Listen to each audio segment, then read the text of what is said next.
Oh, the land of the free and the home of the brave.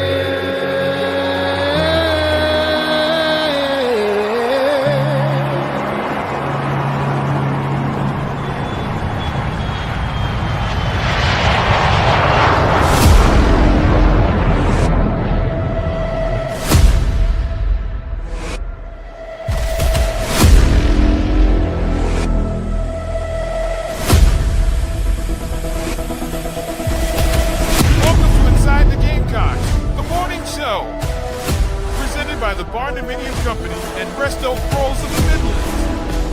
Part of the Chief Sports Network. Go Gamecocks! He'll be fire on the mountain.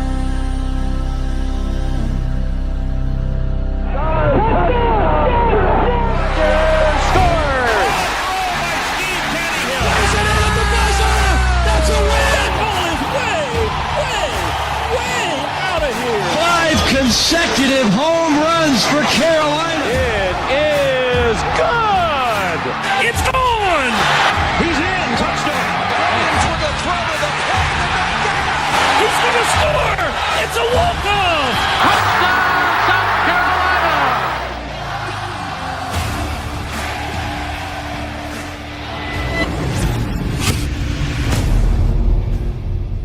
All right, greetings and good morning. Welcome aboard and welcome home show, which is always built by the Barndo Co. and always presented by Resto Pros of the Midlands, Resto Pros Midlands SC.com.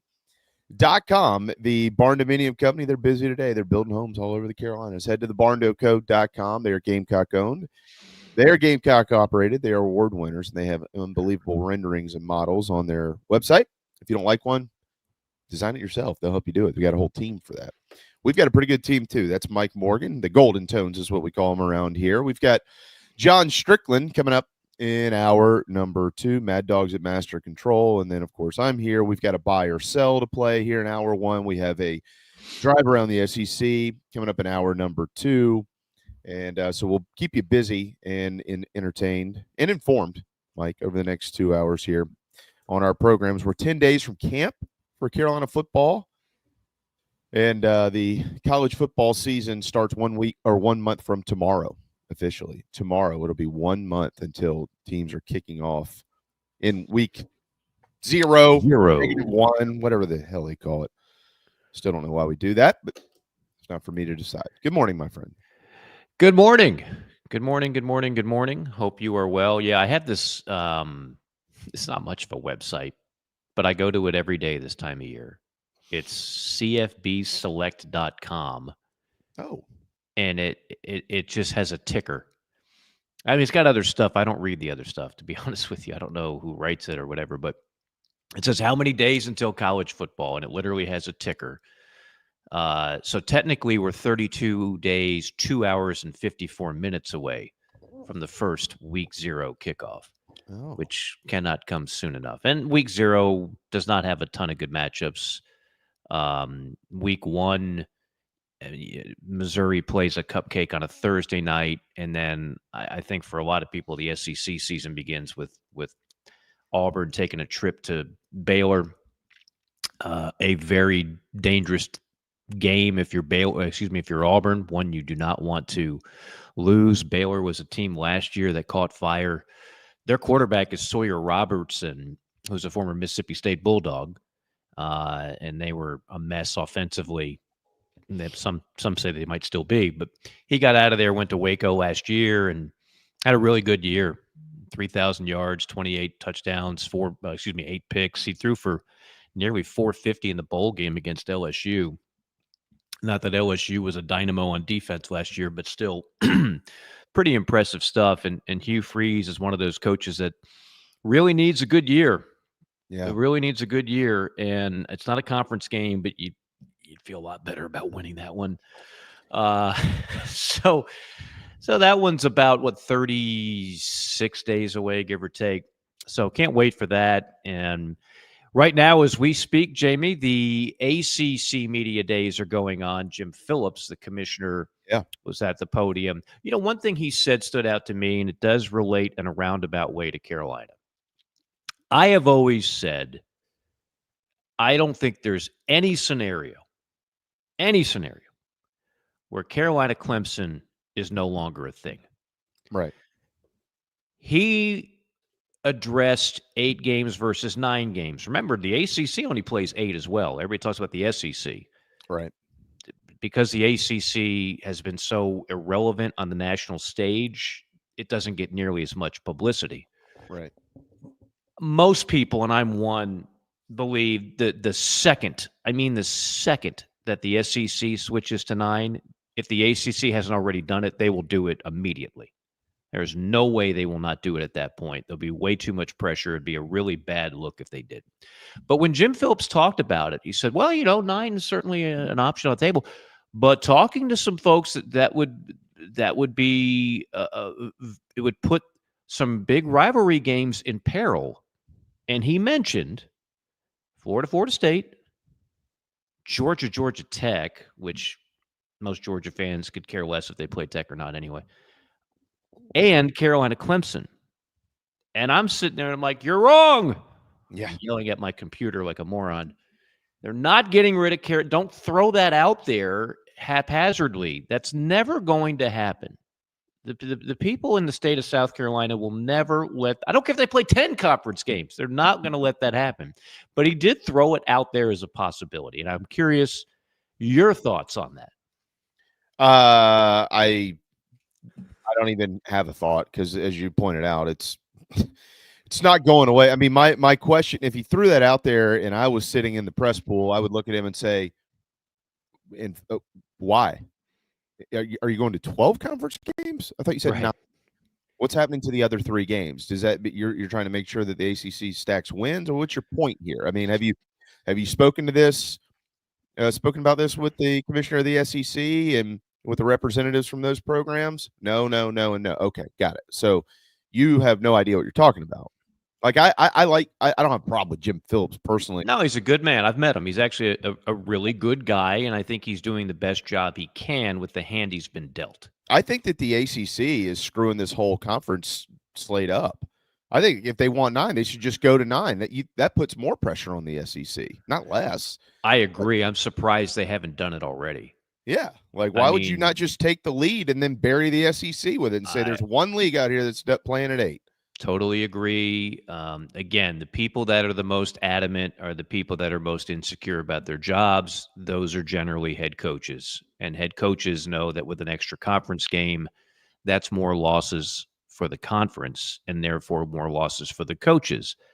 But you're the ACC, man. Your strength of schedule, it's not in the neighborhood of the SEC or the Big Ten.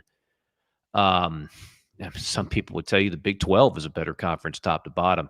You should have already done this, quite frankly. You should have already gone to 9, but you haven't. And so I was surprised he just brought that up because never have I heard Greg Sankey in all the talk about going to 9, and he definitely wants to go to 9. You can. There's a little bit of reading between the lines there. I know how he speaks. He wants to go to 9.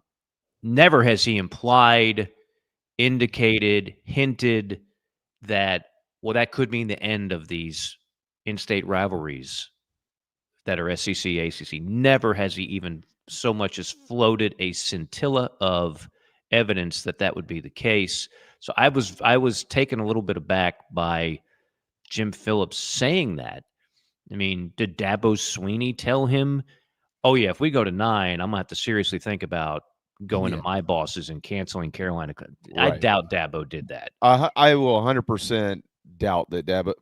Look, Dabo gets a lot of heat from the fan base that the program that we cover here, South Carolina.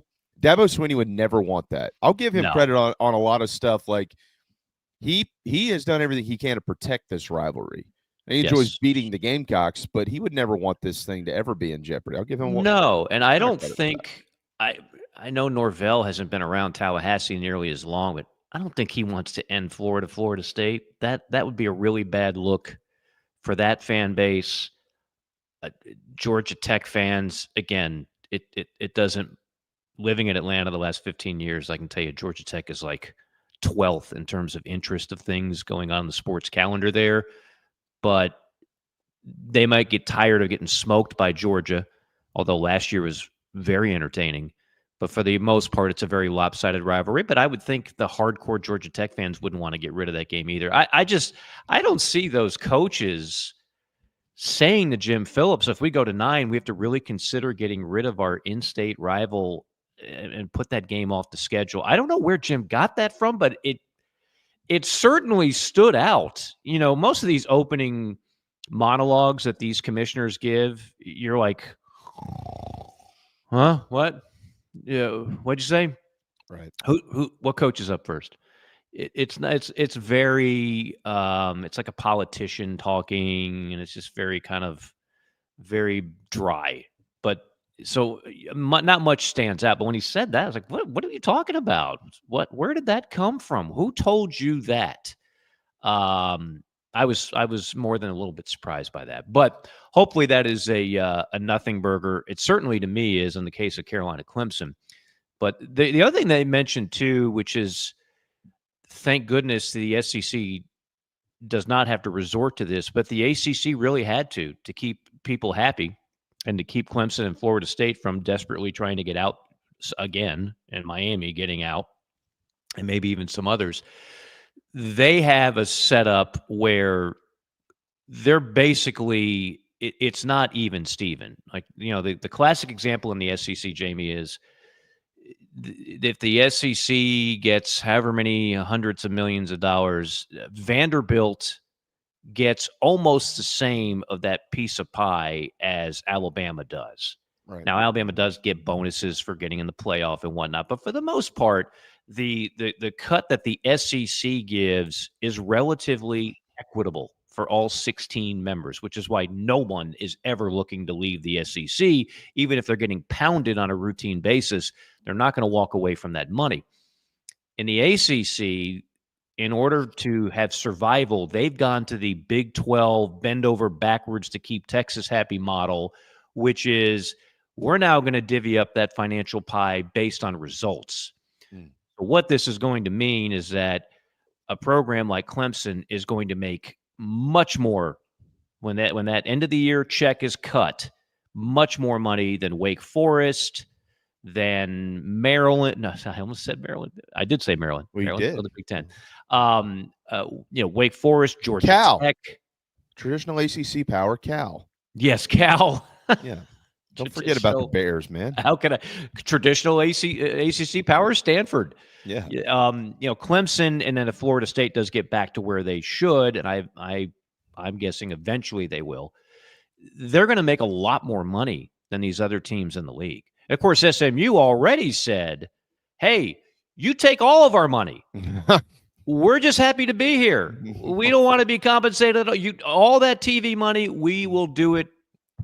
What's the legal term? Pro bono? Yeah. Yeah, they're doing it pro bono. Until they file a lawsuit because they've had enough pro bono. But that's coming at some point in time. At some point, they might actually want some returns. But for now, that's the biggest difference between the ACC and the SEC financially. You know, it's a goodness. If they did that in the SEC, I mean, that would be a problem because programs like Alabama and Georgia and Texas, because I think Texas is going to have another good year. I don't think they're going it. They just signed another top running back or whatever in the country. But those programs would routinely make like double of what, for example, a South Carolina makes, or an Ole Miss, or Arkansas, whatever. I mean, that's the way that's the ACC set up. So if you're making college football playoffs, and if you're winning your conference, you're going to make a bunch more money in that league than your competitors. In the SEC, it's not set up that way. Yeah, thankfully. And it would never fly in this league. I don't even know if that's been approached. And if it was probably squashed. That's not the only news. There is more news already out of ACC Media Days. I mean, it's just heating up over there. the field rule is now in play, Yeah, and the court storming rule. And Clemson has a tradition, right, where you meet at the Paw after ball games. Well, you will still be able to meet at the Paw after ball games for home games once the visiting team has departed the field, along with the officiating crew. The officiating crew hasn't really been as much of a factor. Usually they get out of there pretty quickly, as we all well know. But the opposing fans and team has been a factor. So, I mean, I don't think that this rule, Mike, is going to be like, oh, you're in Garnet, you can't hop on the field. Good luck policing that once the opposing team has exited the field. But they will still be able to do that. They just have to wait till the other guys get out of there. So if you want to play a little gamesmanship this year in Clemson, South Carolina, and you're, I don't know, LSU, just hang around out there for a while. I mean, I'm assuming that they'll try to usher you out of there and say, but I mean, don't players walk out and still shake hands with the other team and things like that? So, I mean, after they're all gone, you're talking 5 minutes after a ball game's over, 10 minutes after a ball game's over, the fans are going to all of a sudden be out on the field. All right. Yeah. Well, they're taking a page. Basically, you can just the SEC has become the North Star on how to do things. For example, the other news coming out, they're announcing the ACC will have player availability reports required for football, men's and women's basketball, and baseball. Sound familiar? Yeah. So, I mean, basically everything that the SEC has gone to here in the last couple of years is what the ACC is now going to. Right. Remember, the SEC had the first instant replay in college baseball. All these things just kind of trickle down and make their way to other conferences, and that's the case. So the Big Ten one, by the way, which is in Vegas, Mandalay Bay, not a bad place if you're ever around Vegas. I don't know exactly when that'll start, but obviously they're on a time zone difference, so they'll start later on today. Well, it's getting closer, and a lot of these conversations will begin to dissipate. Some of what you mentioned, though, I do have coming up here in just a little bit as part of buy or sell today. And you mentioned roundabout way earlier, also kind of in a roundabout way. So it's a fairly juicy buy or sell. We haven't done buy or sell around here in a while, Mike. I'm going to put you on the spot a few times today. Let's see what happens. The American public has spoken. They want more buy or sell, and they're going to get it during the season. You're going to get it now. Sure. Yeah, there's no doubt about that. Craig mentioned in the Nana Sports chat box, he didn't realize that the Gamecocks are getting $6 million for playing Virginia Tech. Well, Virginia Tech's getting $6 million too. That's the intrigue of these neutral site games. They pay you a bunch of money. It's the only way they can survive. I was talking to Gary Stoken not long ago. He's the guy that puts on those games in Atlanta. It said to get these teams to sacrifice a home football game and the amount of revenue that you make from that, we have to come up with a big fat check. Right. It's no longer a matter of, hey, you're just selling the matchup and the exposure on national TV. All that's good. But you better write a big fat check if you're going to get those type of teams. And some would say they've fallen off the map a little bit. Like years ago, Ohio State, Texas would have been in Atlanta. Years ago, Clemson, LSU would have been in Atlanta. Now those programs have decided, no, we'll do a home and home, and we'll have the home field advantage, and we will have the receipts that come with having our home game with that type of matchup. So there's a lot of people that were concerned, I know, in Atlanta about, can this survive? Are we still going to be able to attract big-time matchups when these teams very often would rather just do a home and home and collect the money that comes with that? But when you're getting $6 million, now that's another story. And, of course, Atlanta's a great recruiting ground for a program like Carolina, who's done very well in the state of Georgia in recent times. So I can make an argument both ways, Jamie. I mean, I'm sure some fans would rather have this game at Williams-Brice, and then, of course, you'd have a return to Blacksburg in all likelihood. It all depends on how you look at it. Yeah, I do. I mean, these games have gone away for the most part. I mean, there was a time where they were seemingly everywhere on the opening weekend of college football. Now, Atlanta hosts two of them. as we all well know. They, you know, they'll turn that field around on Saturday night, and it'll be ready for the Hokies and the Gamecocks come Sunday morning after a bunch of orange walks out of there on Saturday night, Tennessee and Syracuse. But you know, but a lot of the I remember a few years ago. Did you ever call any of these neutral site games? I don't know if you ever did. Did you? No. I'm not talking about bowl games, just like the opening. Not the kickoff bowl games, yeah, but and I've called several games in that stadium, which is now the Benz.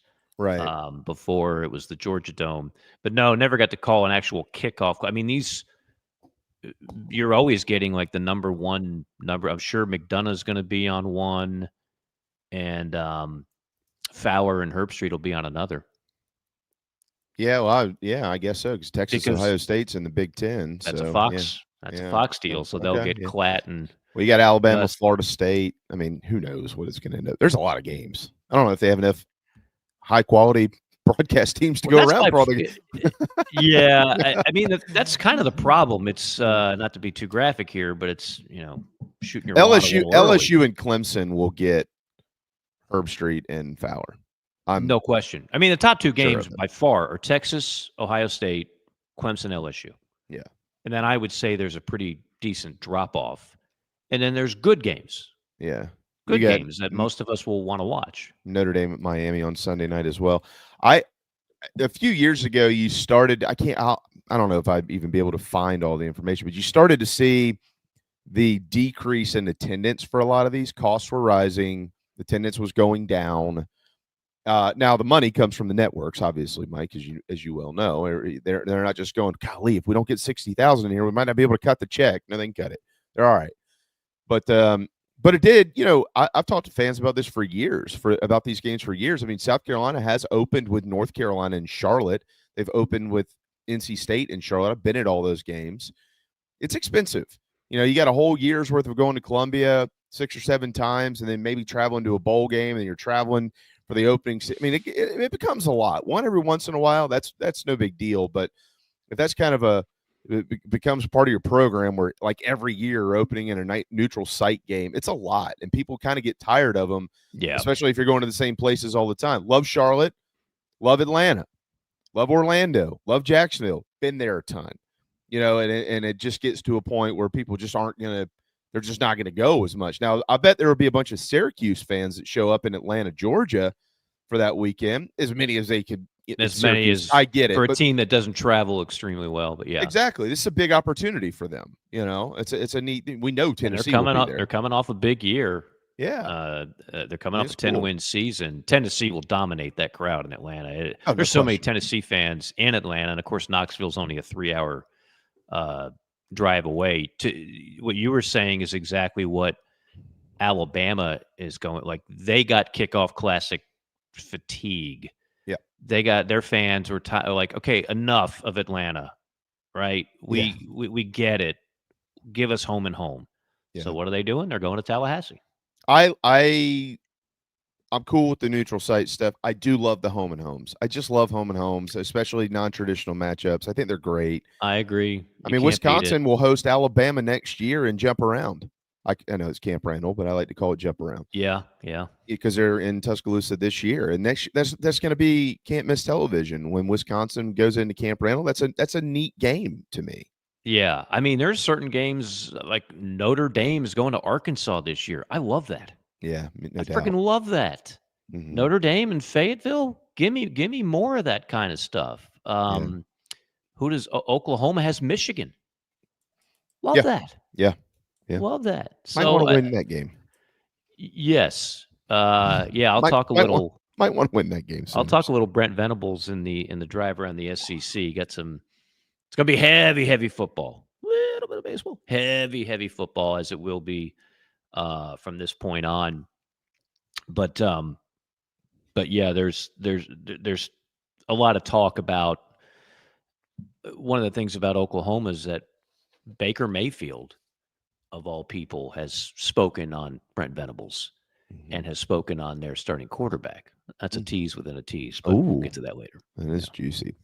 We've got some juicy stuff coming up. A buy or sell is right around the corner, but Mike, can you please get us there? I sure can. I'll tell you what.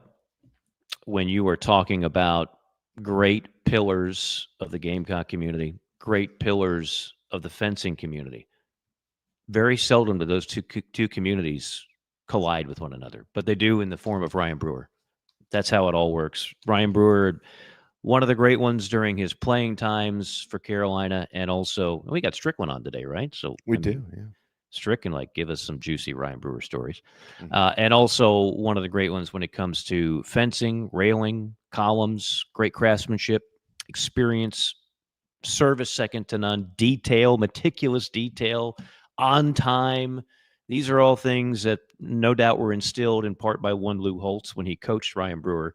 And those great tenets can be worked to your advantage whenever you do business with Ryan Brewer, whether it's your home, whether it's your business, whether it's somebody else's home, and you're just feeling generous and want to buy them a fence. Go to ryanbrewer.net. I know that's what I do. Ryan Brewer, it's a good stocking stuffer. ryanbrewer.net can take care of you. Again, over 15 years of experience working for you. I speak not only as someone who appreciates Ryan, but also as a customer. Had fence done by Ryan Brewer years ago at my house in Columbia. Still standing tall and strong, much like Ryan Brewer. ryanbrewer.net. Check him out today. As a reminder, when Mike mentions fencing with Brewer, he is not talking about the sport. All right, it's 10:27. We'll hit a timeout, and we'll buy or we'll sell when we return.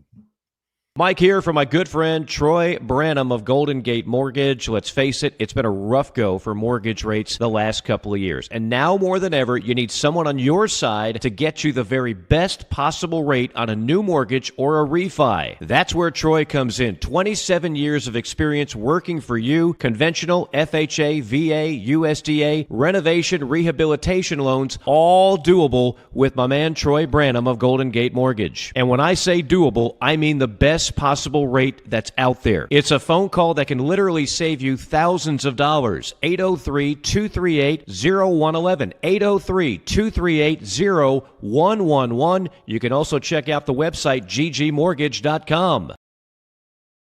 Oh man, the building is on fire. Emergencies and accidents happen. When you're in the middle of a fire or water event, all you want is for things to return to normal as soon as possible.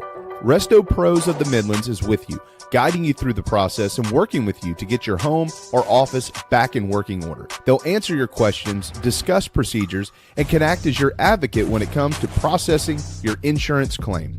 Resto Pros Midlands SC.com. Open 24/7 when you need them. Quality that is guaranteed. Welcome to SEC, Sunday Night, part of the Chief Sports Network.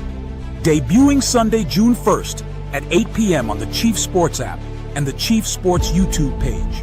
Hosted by Rob Williams and Craig McMichael, SEC Sunday Night will feature the conversations, have the information, and host the guests that make this storied conference great. Join us June 1st for SEC Sunday Night on the Chief Sports Network. Welcome to Dry Space Crawl Space Solutions. Basement crawl space encapsulation designed for your specific needs. Your crawl space can be susceptible to all sorts of issues, including moisture buildup, mold growth, and structural damage if not cared for properly. Let our trained experts provide basement crawl space encapsulation solutions to protect your home, improve air quality, and enhance energy efficiency. Schedule your consultation today for a safer, healthier space at dryspacecs.com. Dry Space Crawl Space Solutions, proud supporters of your South Carolina Gamecocks. Happy summer from the Barn Dominium Company, where they are building dream homes all across the Carolinas. Their turnkey process can be custom designed, and you build it your way. Make your dream a reality. Visit thebarndominiumco.com. That's thebarndominiumco.com for floor plans, photo galleries, locations, and to learn more about us. Gamecock owned and operated.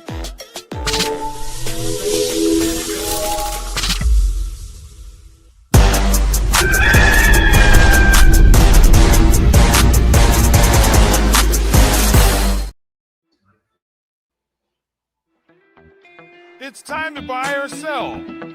I'm inside the Gamecocks The Show.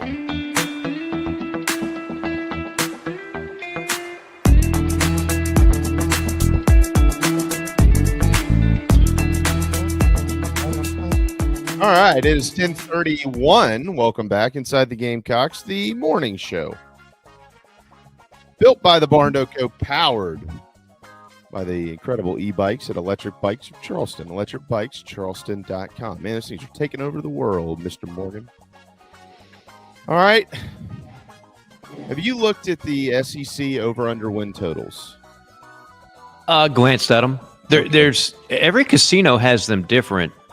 And some have moved. Some have changed in the last few weeks. Yes, they have. We were talking about talking to Raphael about some of that the other day. All right, I got 4 on the agenda today. 4 buy or sells here. As always, the crowd can play along. There are no prizes. We do award points. We don't remember how many points we awarded. 3 or more, Mike, 3 or more Southeastern Conference football teams will win 10 or more regular season games. Buy. Oh. Yeah. Big buy. Does Phil want to play? Phil, do you want to play, or you have other things going on? Who knows where Phil is? You never know. Shoot. Phil could give his nominee in the chat box if he's shy. Yeah, he can. Probably hasn't. The private chat. Phil says buy. I got him. Okay. He doesn't want Phil to is be buying. He doesn't want to be on screen with us. Who gets enough airtime, FaceTime 2 to 4. 12 to 2. I'm adding a separate. It's the Phil experience 2 to 4 coming next week on the Chief Sports Network. Phil said he's buying. He's buying. He didn't hesitate either. He said, boom, buying. I don't know if they. I was going to do 4, but here's why I did 3. There are no SEC teams that I have found. I've looked at 4 or 5 different sets of totals out of Vegas this morning. None of them have an SEC team over 9.5.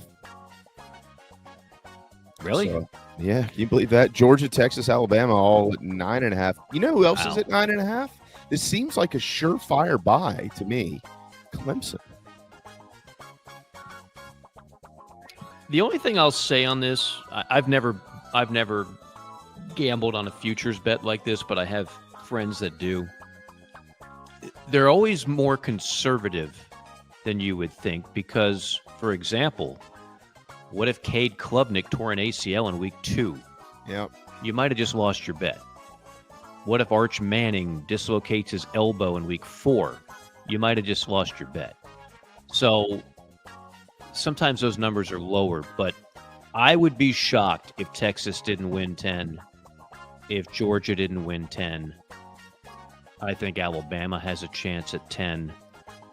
And then there's going to be another team. Could be Carolina. Who knows? That flirts with 10.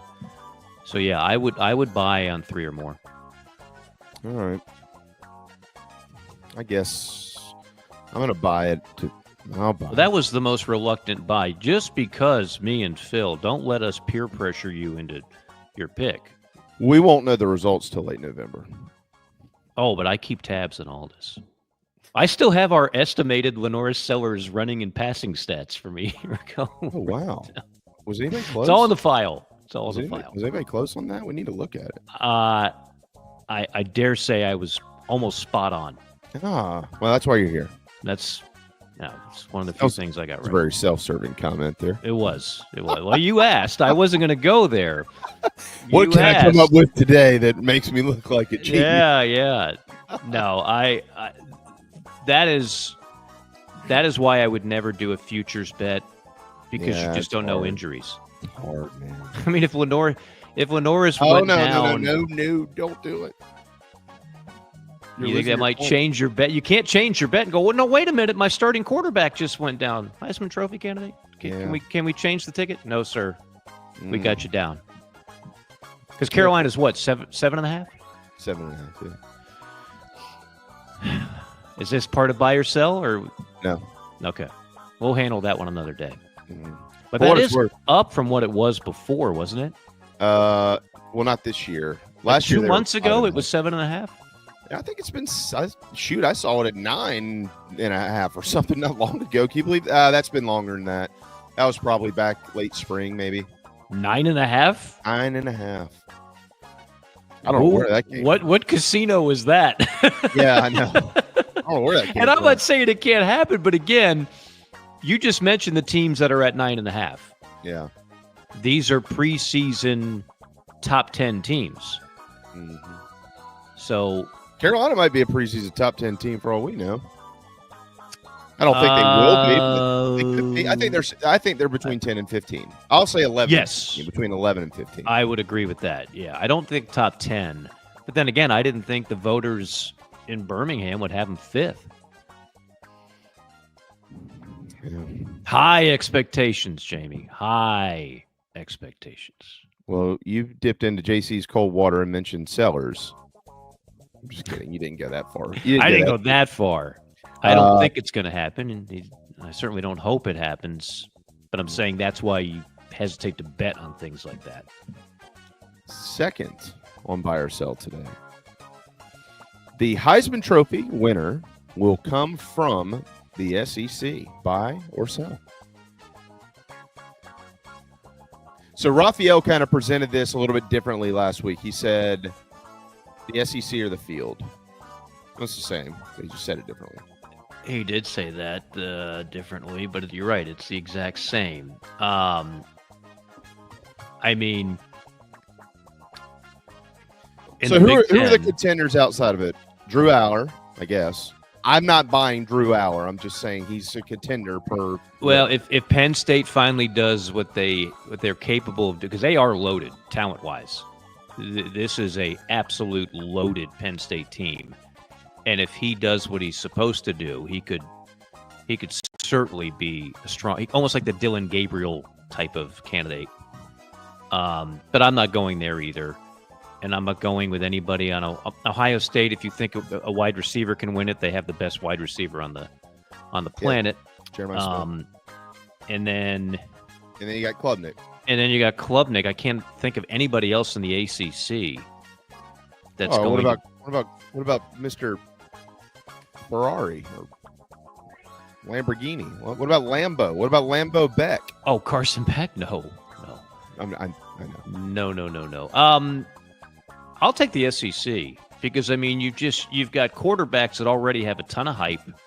Sellers, Nussmeier, Arch. I would say Mateer. Even Lagway, if they actually have a breakout year. If Oklahoma has Phil Steele, I know when he was on with us, he's got him as the biggest surprise. He's got Oklahoma as the biggest surprise team in the country. Yeah. So, I mean, there's 5 guys, quarterbacks in the SEC, that if the wins and stats match up, they could all be in the running for it. I don't think we're going to have another year where it's where did that come from? A wide receiver, defensive back just won it. There's nobody like that in college football this year, and Travis Hunter. I don't see a wide receiver winning it, and I don't see a running back. There's no Ashton Genty type guy. So I know you mentioned the love of Notre Dame, and you're not wrong on that. That's certainly a guy who, if Notre Dame goes like 11-1 and he rushes for 1,800, yeah, he'll be a candidate. But I would go with the SEC on that.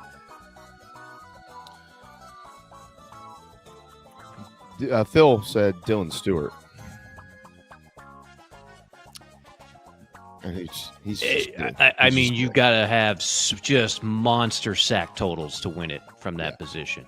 Yeah. I mean, if Clowney didn't do it with all the hype around him and incredible plays and numbers, 21 and a half.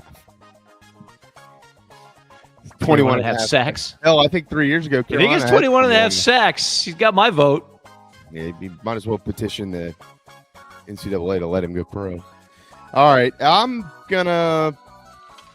with you, man. I understand if I was in Phil Steele's shoes, Cade Klubnik would be my Heisman Trophy pick for all the reasons.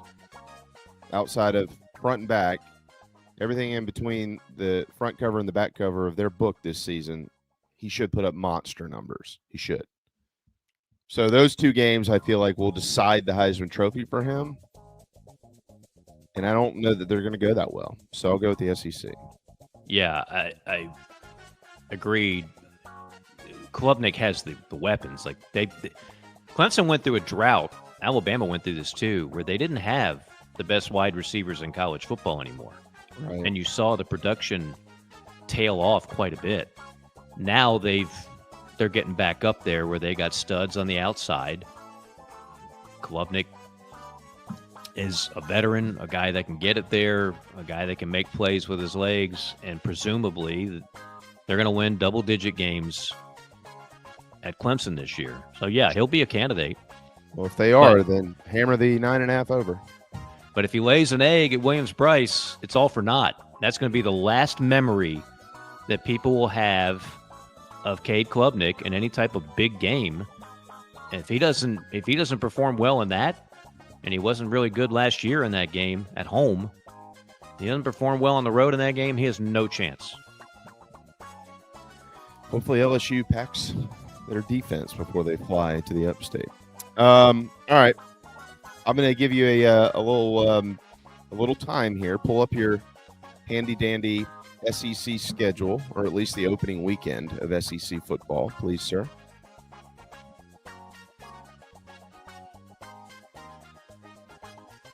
I love this music, by the way. You can't get enough. No, I know. It's very... this is like 1970s game show music. Yeah, it's very energizing. It's like when you put a little lemon in your water, it just makes you feel good. This is lemon in the water type music. It is. It also is great music to play while you're waiting on a graphic. Well, that's a good point. Yeah. Oh, no, I was asking you to. I thought you were waiting on a graphic. No, sorry. I thought you were calling for a graphic. No, that's not on film. I missed rehearsal this morning. I'm sorry. No, it's okay. It's okay. He slept in, up late playing Madden or something. I wish. Don't have a game system. All right, here is number 3. The SEC will win 13 or more of their 16 opening games.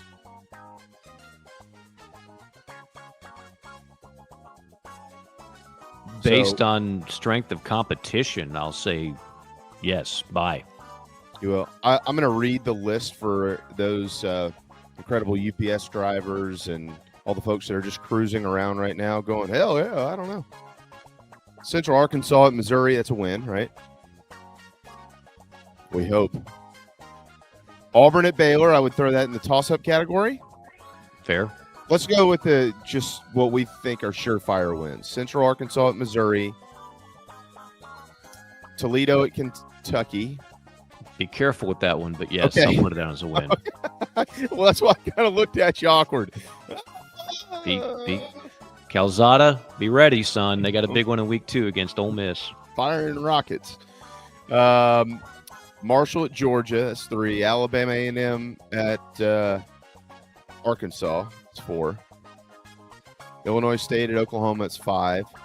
Ooh, Long Island University at Florida, I don't know. I'll go with Florida. That's 6. UTSA at A&M, that's 7. CSU, Charleston Southern, at Vandy, that's 8. Georgia State at Ole Miss, that's 9. Those are the surefire, no doubt, no question. Then you've got Virginia Tech at South Carolina, obviously. 10. Okay. Gamecocks 9.5-point favorites. You've got Alabama at Florida State.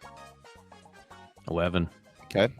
You've got Syracuse at Tennessee, or versus Tennessee. Probably 12. I know, man. I know. I'm not jumping on. That's where I got caught. That's one of them. Yeah. Okay. So a little scarier than I would like. Okay. If I'm Tennessee, but now you see why I took 3 glances at this thing before I put that number at 13. I was going to put it at 14. I was like, well, now hold on. Yeah. Wait just a tick here. If Tennessee wins, what do we? That would be 12, right? 12. Here's Auburn at Baylor. We've already discussed this. Again, swing. Auburn's a 1.5 point favorite on the road. Okay. I got another one for you. I don't think there's any issues. I don't think there's any issues. Maybe a little heartburn until later in the game. Mississippi State at Southern Miss. You know what I mean? Like, I don't want to think that they're going to lose the game. Why do you schedule that game? I know. Why do you favorites? I don't know, man. Like, I'm not going to sit here and say Mississippi State's going to walk into Hattiesburg and walk out. No, they're not. I mean, I would go with State just because it's not because it's SEC. It's just because Southern Miss has been less than stellar. This is not your older brother's Southern Miss team. There's Brett Favre ain't walking through that door. Ray Guy ain't walking through that door. Ellis Johnson ain't walking through that door either. Well, he walked through an 0-12 season. We love Ellis, but he would tell you that was a nightmare of a year. They locked the door on Ellis. Yeah, that was just that was bad. And then, of course, Texas at Ohio State and LSU at Clemson. So those are clearly, No, I think you set the right number there. You absolutely set the right. You'd make a good bookie. You ever thought about that? Probably make a lot of money in Charleston doing it. Why you don't know about me? Yeah, that's true. Especially the wife's away. You're probably running a casino. You got an illegal poker game going at the Bradford house. I won our pick'em contest like 2 years in a row or something. You have. That's right. Yeah. No, look. and Jamie, we trust. Everybody out there listening, take your hard-earned money. Just double down on what Jamie says. And you're guaranteed money. Don't blame it on me, man. All right, yeah, pay that mortgage. So you're buying 13 or more? I'm still going to buy. Okay. God, I'm still going to buy here. Yeah. I mean, in order for that to bust, most of those swing games would have to go in the L column, right? So I mean, like Texas would have to lose to Ohio State, LSU would have to lose to Clemson, Auburn would have to lose to Baylor. All I have to do is have half of those hit. Alabama would have to lose to Florida State. All I have to do is hit half of those swing games, and I'm feeling pretty good about things. I'm gonna buy it on the number at 13. Phil said 15-1. Tennessee loses. Not a lot of love for the Vols today. I don't know. We'll find out. That's for sure. All right. Number 4. This is directly related to the University of South Carolina Fighting Gamecock football program. A South Carolina offensive player, not named Lenore Sellers, of course, as in wide receiver, running back, tight end, will have a 1,000-yard season. Not combined yards. We'll have a 1,000-yard season. Sell. Ooh.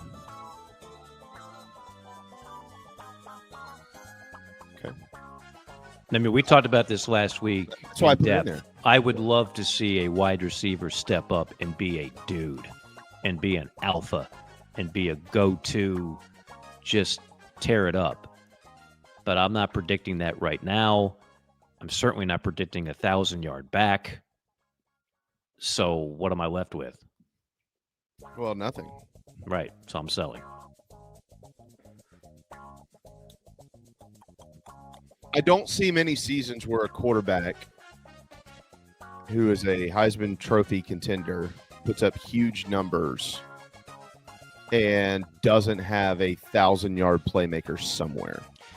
It helps, and we talked about, I went over the numbers of previous Heisman winners just this century, right, 2000 on, and almost all of them have 4,000 total yards. Right. So Lenoris doesn't have to throw for 4K. And I imagine he's not going to throw for 4K. Only one guy threw for 4K last year, and that was Nussmeier. Oh, I don't think he will.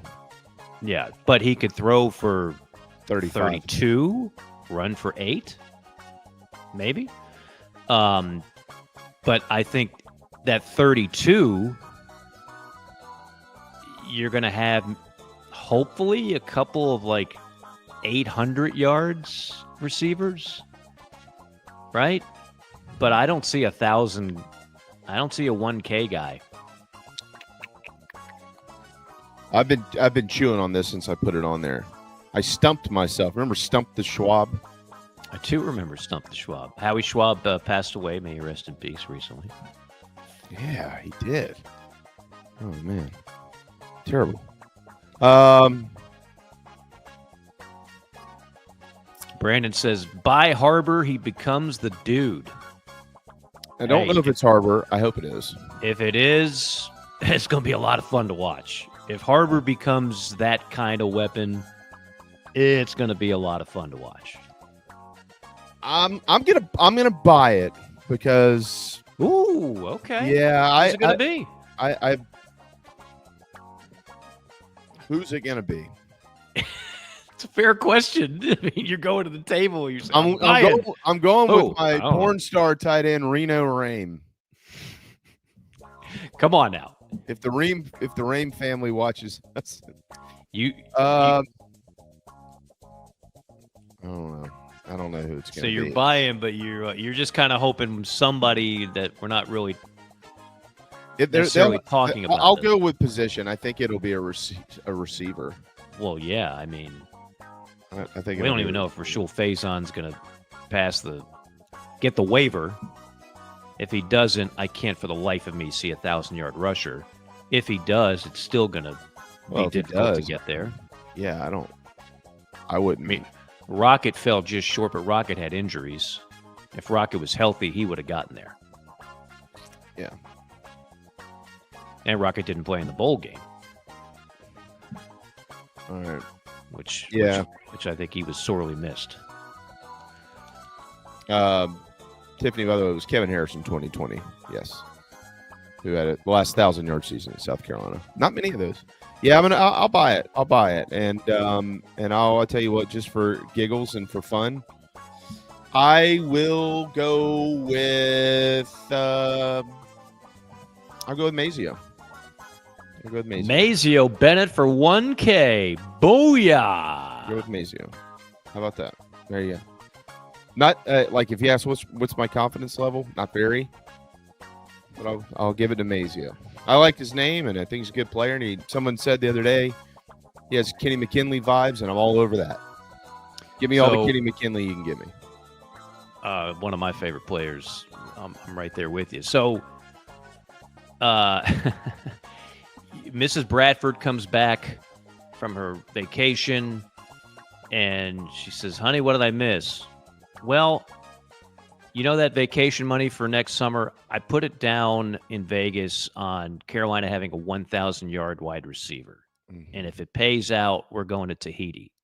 If it doesn't, we're going to Myrtle Beach. How's that conversation going to look? She wouldn't be as upset about losing the money as she would be about having to go to Myrtle Beach.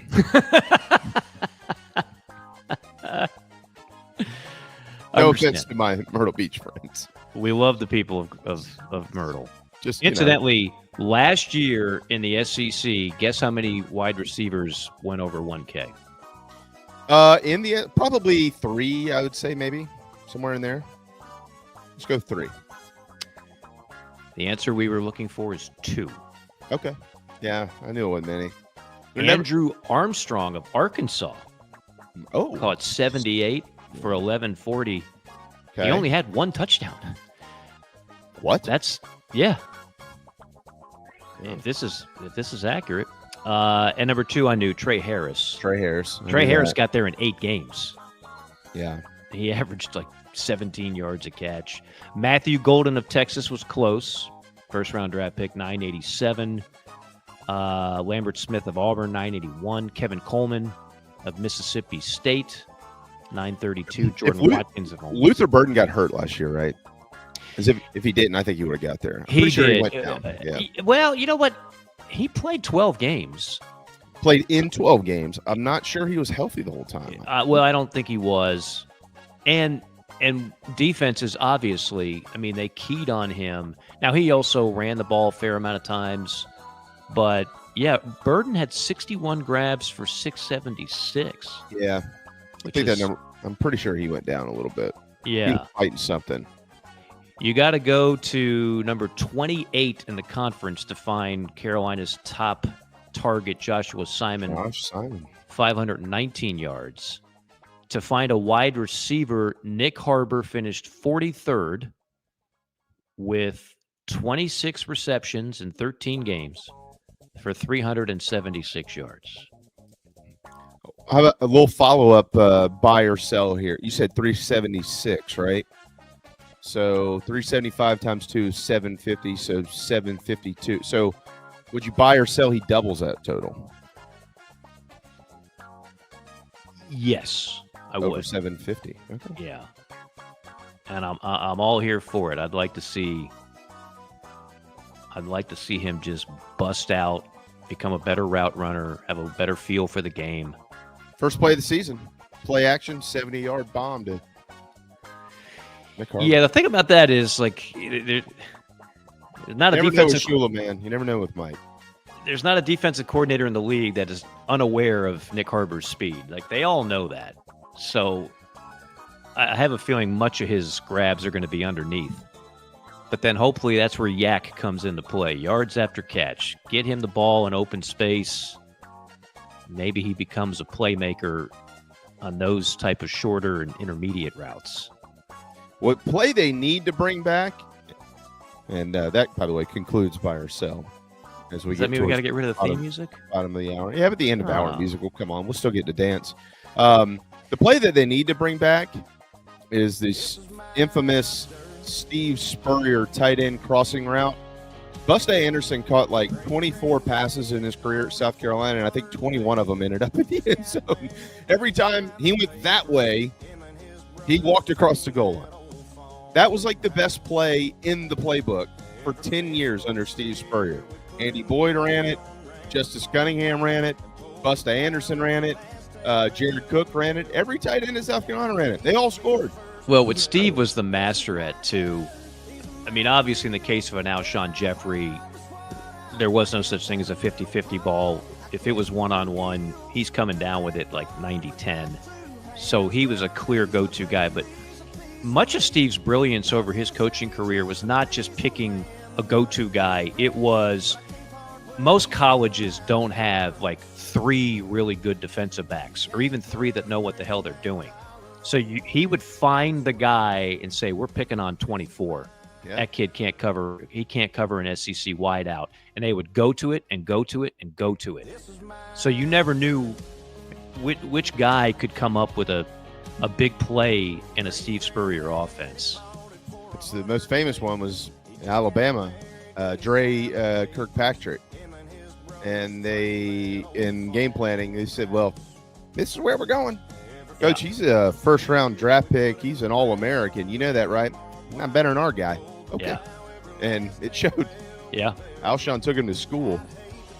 Yeah. Alshon was just different. He was just different. Love to see another Alshon come through. Hopefully this recruiting class, there's another number 1 out there. Might be. All right, Mike, send us a break, please. Yeah, well, how about some mid-state roofing conversation? Larry Leitner, Blake Leitner do an outstanding job, have for 30 years, whether it's for your home, whether it's for your office. Roofing designs and installs bonded systems with a protective guarantee that'll keep your operation dry and running long into the future, 24 hours a day, 7 days a week. Give them a call, 803-356-1919. There are several roofers in South Carolina. There's one you need to remember. Mid-State Roofing, 803-356-1919. We'll drive around the SEC and then talk to our bouncer, Big John, in hour 2. Charleston Fitness Equipment is keeping South Carolina in shape. Clients have come from all over the Palmetto State to find that one piece of equipment that they enjoy that keeps them looking and feeling good. Whether it's a home rower, treadmill, elliptical, free weights, a home gym, or something else, Charleston Fitness Equipment keeps the mirror smiling back at you. Get in shape like the Gamecocks do. Visit charlestonfitnessequipment.com. Gamecock owned and operated and proud partners of Inside the Gamecocks, the show. Nana's Porch presents a Southern staple delivered right to your doorstep. Nana's Porch locally crafted pimento cheese has been a hit for years at weddings, tailgates, and other events. Now you can order online and have it sent to your home. visit nanasporch.com. That's nanasporch.com and click the pimento cheese tab to choose between their original pimento cheese and their jalapeno smoked pimento cheese set. nanasporch.com, man, that's good.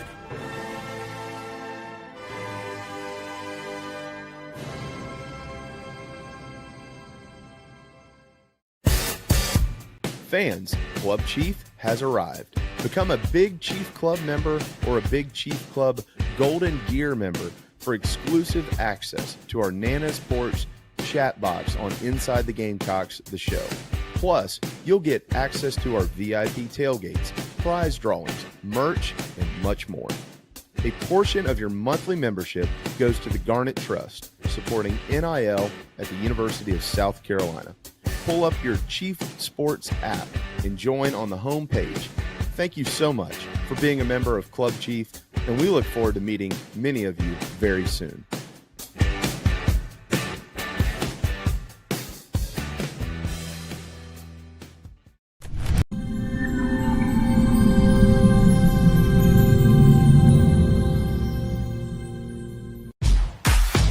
Home fitness has evolved. With Matrix, now there's no limit to the ways you can chase your goals. It's time to make your next workout whatever you want it to be. You can use all of your subscriptions or none at all. Take on exclusive hit programs or move through immersive HD destination footage while you sweat. Visit charlestonfitnessequipment.com.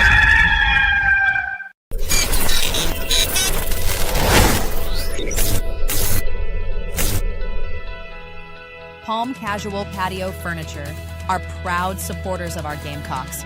We have been making and supplying the highest quality outdoor furniture you can find for almost 5 decades. If you use your outdoor space to watch the Gamecocks, make it the best it can be. Visit palmcasual.com or visit one of our 4 locations in South Carolina. Go Gamecocks!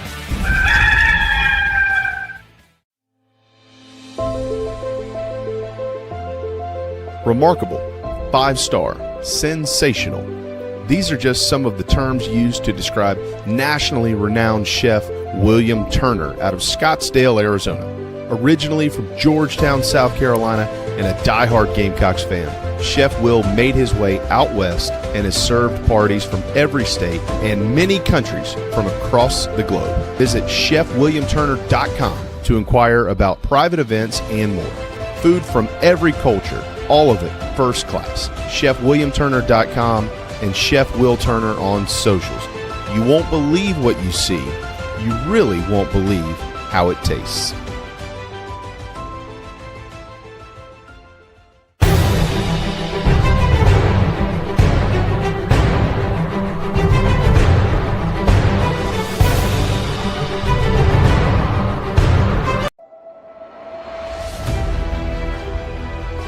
You're tuned into Hour 2 of Inside the Gamecocks, The Morning Show, presented by the Barn Dough Company and Resto Pros of the Midlands. Go Gamecocks!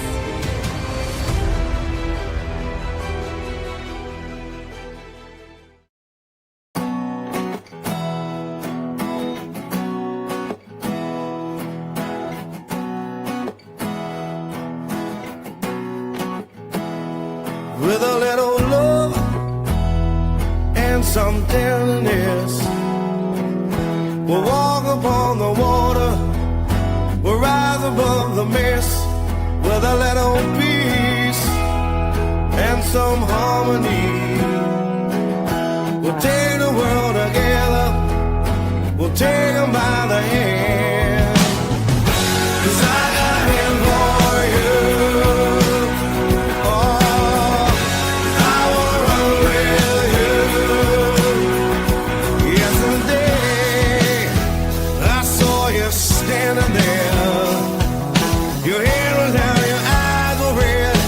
Comb, I touch your hair.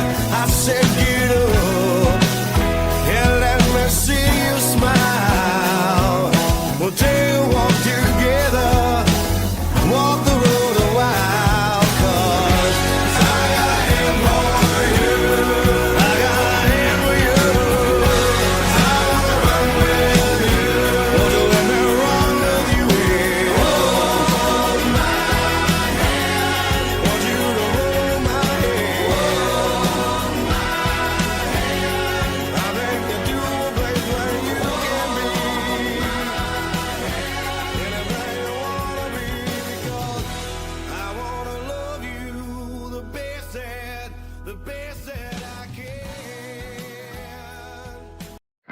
It's now time to take a drive around the SEC. Don't forget to pick up an order of D's Wings on your drive home.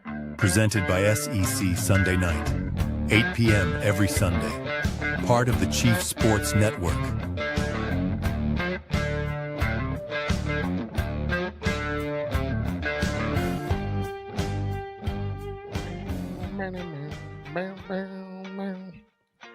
There you go. There's your tune. I've missed this music.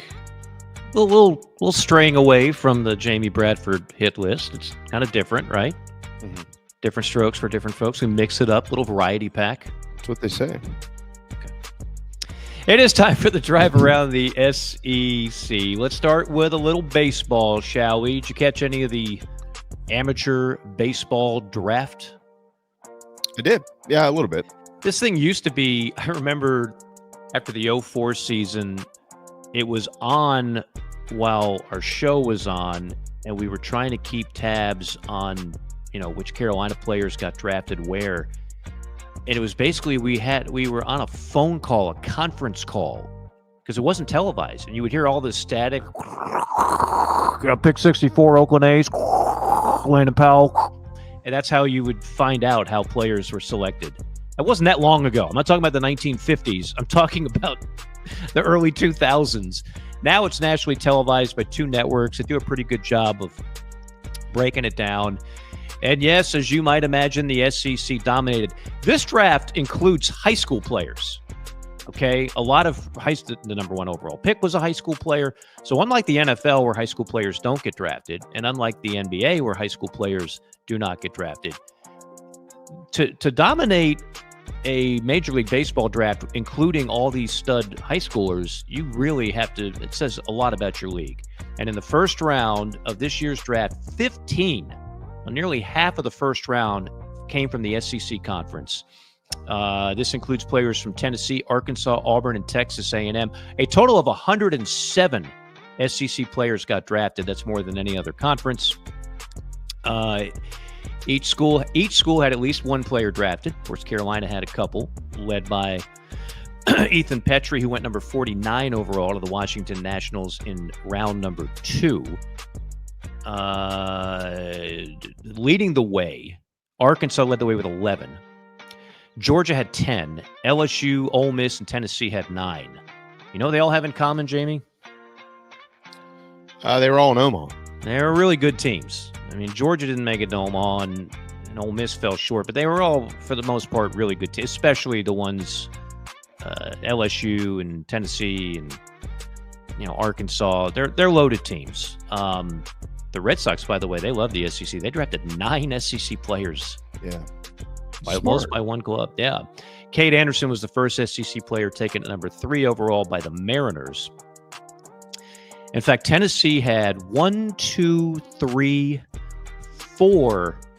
of the top 33 guys, 5 of the top 41. Mm-hmm. Now, I appreciate Tony Vitale. Is he a coaching genius? He got players.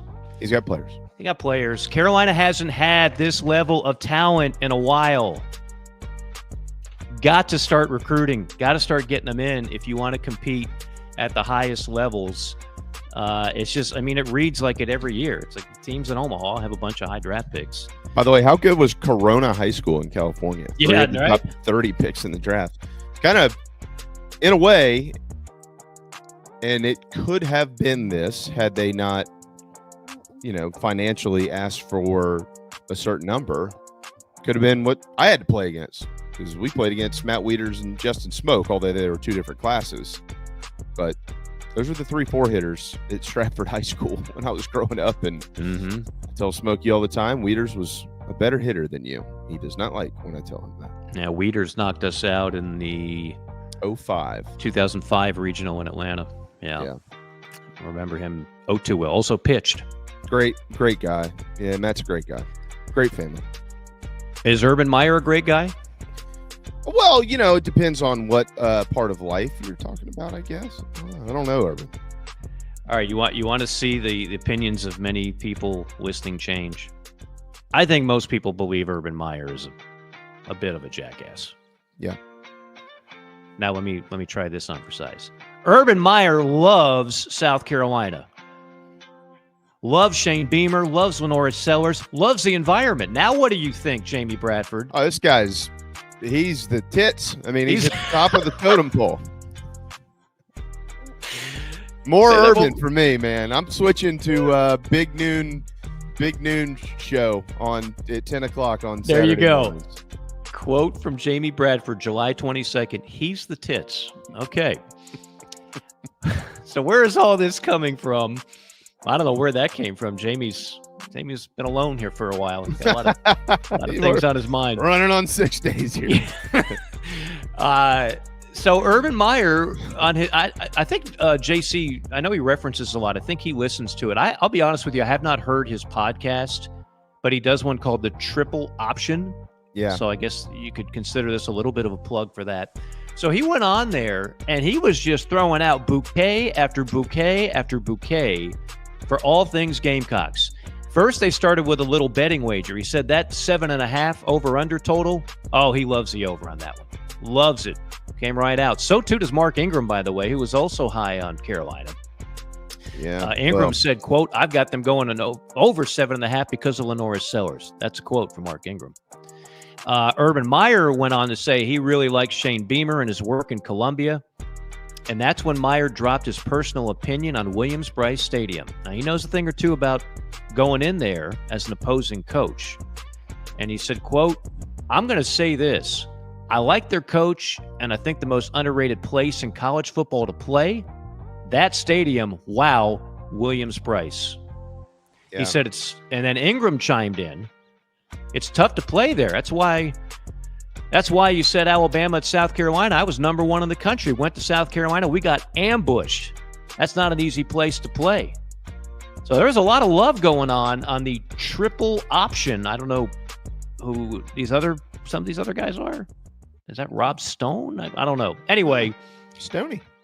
So now feel free to send Urban Meyer something for Valentine's Day. Well, shoot. Yeah, I'm sitting here trying to think. I guess those guys 2-2 in their careers combined in Williams-Brice, because Ingram lost in 2010, Urban lost in 2005, and then they beat South Carolina in 2007 and 2009 at Williams-Brice. But lost in 2005, Coach Spurrier's first year. Yeah, but Urban lost another one, didn't he? No, his last year was 2010 when the Gamecocks beat him to win the East. Well, that's what I'm saying. So he's got 2 wins. Or 2 losses, right? I'm talking about in Williams-Brice. Oh, okay. I got you.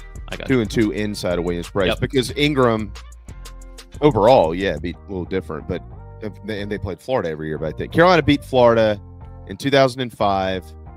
2006 was the heartbreaker. 2006 should have been a win. Rob DeBoer and I had the call on that one. That should have been a win in the swamp.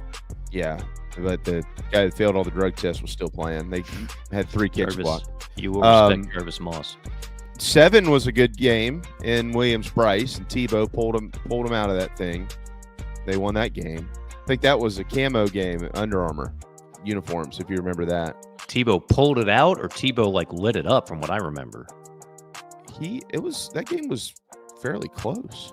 I don't know what the score was. I think Tebow Tebow kind of won it for him. I mean, Carolina played well. Yeah. Because that was Tebow's Heisman year, right? And and then in 2008, that was a 56-6 in the swamp. Remember, it was over when the ball left the first tee. 2009, I think, was fairly close in Williams-Brice. 24-14, I think the score, somewhere around there. And then Carolina beat them in the swamp in 2010. So Urban lost twice to South Carolina. Mark Ingram was 1-1, I believe. Because 2009, I could do this all day. 2009. I was going to say, remember how close that game was? When you're done with these thoughts. Well, now that I'm thinking about it, this is how I keep my memory fresh. Because 2009, it was like 7-6 at halftime. Okay. And then they snapped the football directly to Mark Ingram the entire second half, and Alabama won 20-6. Remember that? Okay. Not as well as you do, but I remember it. Yes. All right. Are we ready for the next story? In 1983, let me tell you a story. And then there was the blackout game in 93, and well, that one that didn't work out so well. But then there was the two. All right. No, Greg McElroy. Just kidding. Go ahead. Greg McElroy made some news. I don't know if he intended on doing this at SEC Media Days, but he goes out there and not so subtly says, notable source is adamant that Nick Saban will coach college football again. Right. Now, Nick will turn 74 in the month of October. It's been 18 months since he announced his retirement. This spread like wildfire. Before you knew it, it was on the Feinbaum show. Max got a show with Cole Kublik, and I mean, it's everywhere. And I like Greg. We've had him on JC and Morgan. I do not see a universe where Nick Saban comes back to college football coaching, and I don't think he wants the NFL. So, with all due respect to that source, while I'd love to see it, I hope he's right, and I hope I'm wrong. I don't see it. I think Nick is quite content with getting paid quite well to do college football game day. That scratches that itch, and the rest of the time is him. He doesn't have to deal with NIL and salary caps and everything else. I've said many times the last conversation I had with him doing a game a couple of years, his last year, he spent 20 of the 30 minutes we had with him in a meeting complaining about the current state of college football. Well, it's only gotten worse from his standpoint, so I don't see that happening. But that didn't stop that story from becoming, I mean, it dominated national headlines for like 48 hours. Yeah, which I thought was a little ridiculous because they actually nobody ever played the rest of what Greg went on to say, which was, my personal opinion is no. Nick Saban is not coming back to college football, but he, if he could have a do-over, he probably would have just kept it in his back pocket. I think he would have, yeah. I think that's one of those things where if you just go out and say, well, a source of mine said, you have to understand the magnitude of that story. Greg's a really sharp guy. I think if he had to do it again, he would have kept that one in his back pocket. Brent Venables, pivotal fourth year for him in Norman, right? They have not met expectations there lately. Last year was a bit of a disaster, but you know who's got his back? This is good to see. Baker Mayfield, Heisman Trophy winner. Oklahoma Sooner through and through, although he started his career at Texas Tech. He says, I got a lot of faith in Venables to take Oklahoma back to championship contention. He says, I just, offensively last year, we had a lot of injuries. You can't win when you have that many different starting rotations on the O-line. It's injuries. It's a lot of stuff. But I have a lot of faith in Coach V. Defense was great last year. That's the standard he sets. Tough, hard-nosed guys that hustle to the ball. He's going to carry that on. So I have a lot of faith in him. He also talks about the fact that a lot of people have made the analogy of John Mateer, very similar to Baker Mayfield in stature and in his overall game. He says, I love the way he plays. I think there's some similarities in our game, just the way he carries himself. You can tell he's a leader. Okay. I mean, that's what I'd want. I'd want one of my Heisman Trophy winners to have my back, right? I mean, if Shane Beamer has a rough year and everybody's on his ass, I want George Rogers to come out and say, I've got Shane Beamer's back. Yeah, it's even more relevant when you have somebody who is currently doing it in the NFL at a high level. Yes. He's been terrific. I've had a couple of his games the last few years. I'm like, where was this the first few years? He had bust written all over him, but Baker's come around, man. Good for him. Yeah. He's grown up, too. That's always a plus. Not sure if Shamar Stewart has grown up. Shamar Stewart was the stud defensive lineman for Texas A&M. The Bengals spent a first-round pick on him. There are mixed reviews about him because he didn't really produce the way people would have expected that type of talent to. So that was a red flag for a lot of teams. But obviously Cincinnati thought, hey, 17th overall pick, this could be a steal. There's two things at play here. Shamar Stewart already with questions on his attitude and work ethic. And then the Bengals are the most notoriously cheap franchise in the NFL. He's the lone first-round pick who hasn't signed. Now, we see this in baseball all the time, Jamie, where a guy turns down what he thinks is a low-ball offer, like, say, Landon Powell after his junior year, and says, you know what?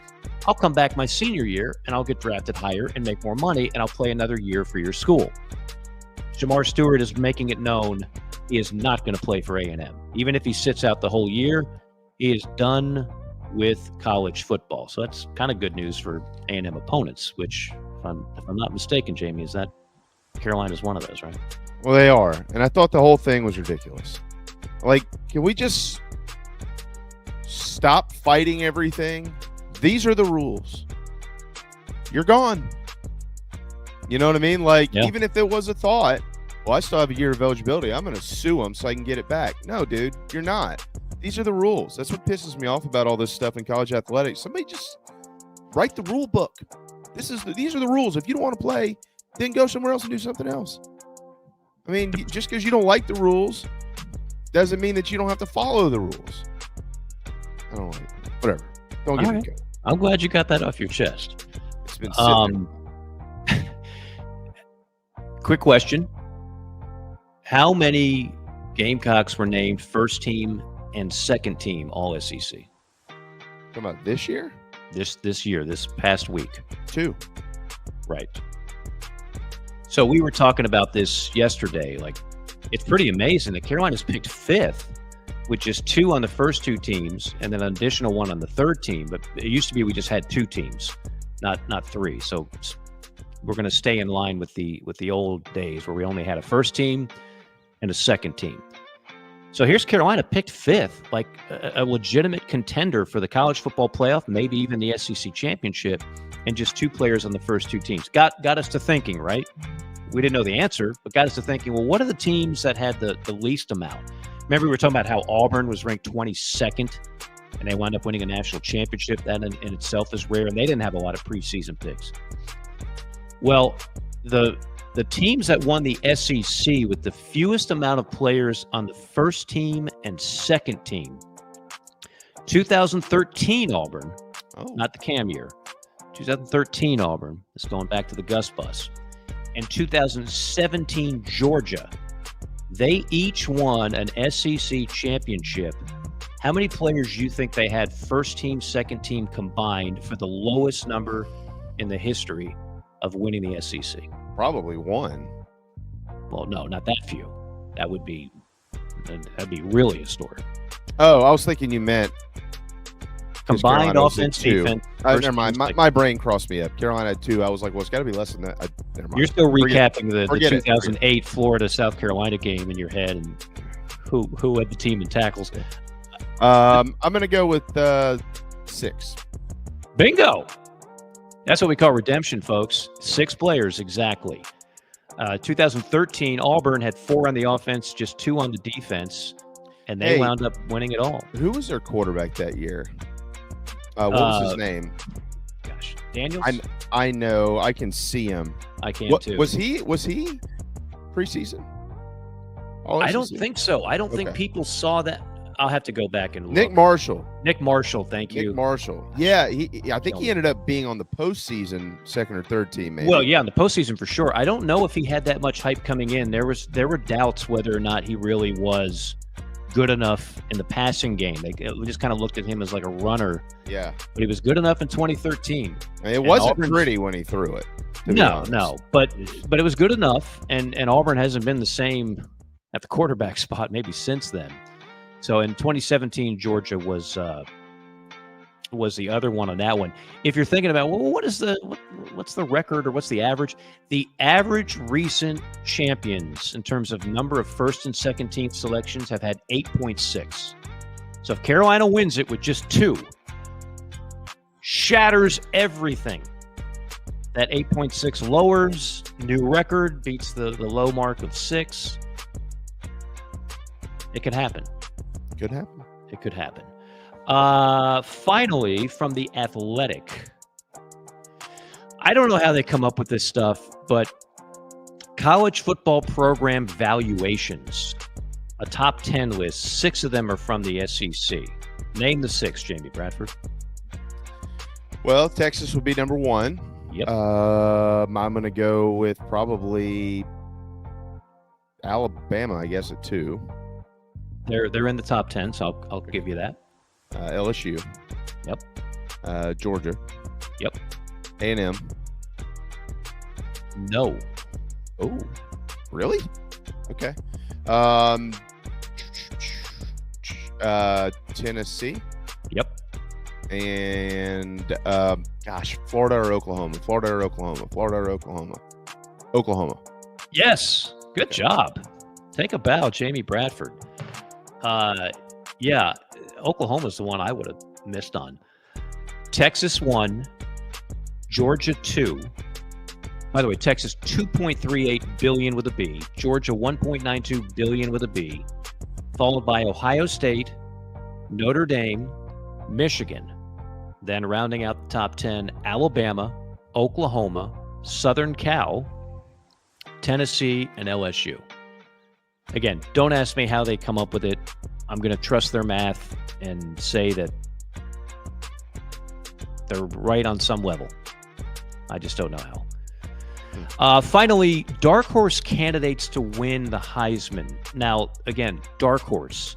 Lenoris is not a dark horse. No. Lenoris is on the leaderboard with the other guys, the Nussmeyers, the Klubniks. This is from Andy Staples and BetMGM. He's got C.J. Carr, quarterback of Notre Dame, plus 4,500. Jeremiah Love, your guy, running back Notre Dame, plus 4,800. Ty Simpson of Alabama, plus 4,000. Ryan Williams of Bama, plus 3,500. You know he's 18. Yeah. Austin Simmons, quarterback of Ole Miss, plus 4,000. Sawyer Robertson of Baylor, talked about him earlier, plus 6,600. Fernando Mendoza, quarterback of Indiana, plus 5,500. And you can't even get odds on it, but he added T.J. Parker, the edge of Clemson, as a possible dark horse candidate as well. And that concludes the drive around the SEC. Maestro, can you take us out, please? Well, we can't take. Yeah, I guess we no longer can do that. We're in the middle of working on new production, but it's coming. Yeah. Maestro is he's in the bullpen, keeping everything ready when it's time. It's like an egg. You got to lay on it, keep it warm, waiting for it to hatch. That's a good point.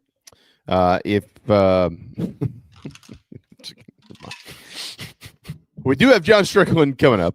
John always looks good. Generally, he's dressed from Gamecock Traditions, GamecockTraditions.com. Have it sent to your door and order your tents because they're going to be out, and then you're going to not have one, and you're going to be hot, and you're going to be complaining because you didn't listen.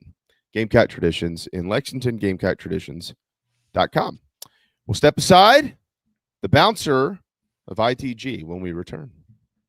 Jeffrey's got space and a touchdown. Can you believe it? Touchdown! He caught it on draft and scores.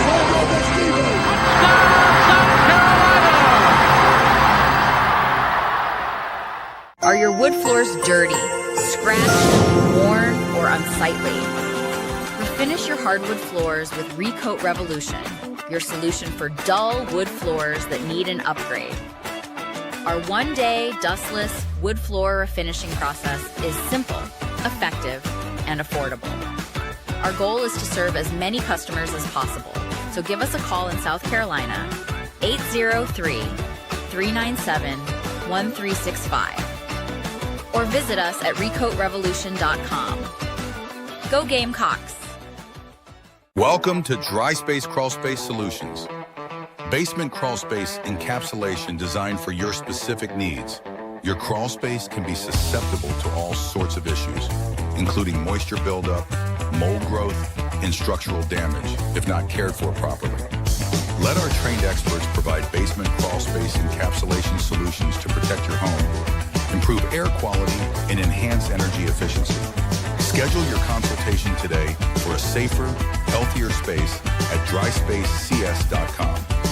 Dry Space Crawl Space Solutions, proud supporters of your South Carolina Gamecocks. The Aventon Adventure 2 takes the same basic design as the original Aventon Adventure, making it an adventure bike designed to take you places that typical roads just don't reach, allowing you to ride whatever terrain you want based on your whims of the day. Look at what you're getting. Hydraulic disc brakes, torque sensor for responsive pedal assist, great LED lighting, suspension, a beautifully welded frame with excellent build quality, included rear rack, included fenders. The list just keeps going on. Visit electricbikescharleston.com for more.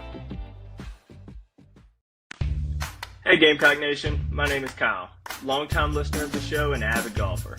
I wanted to take my game to the next level, but let's face it, golf is a hard game to learn on your own.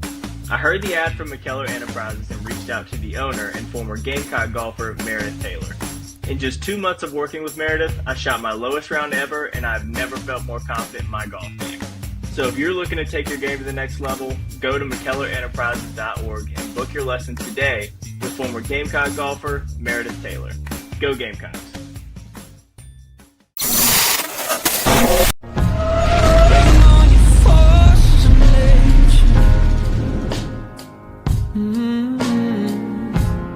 Bring on the storm that's raging. If you get lost in the shadows, there's a fire inside you. Be the light that guides you. Come on, carry your flame. Carry it higher. Even in the darkness, carry your torches. Come on, carry your flame. Set the night on fire. Even in the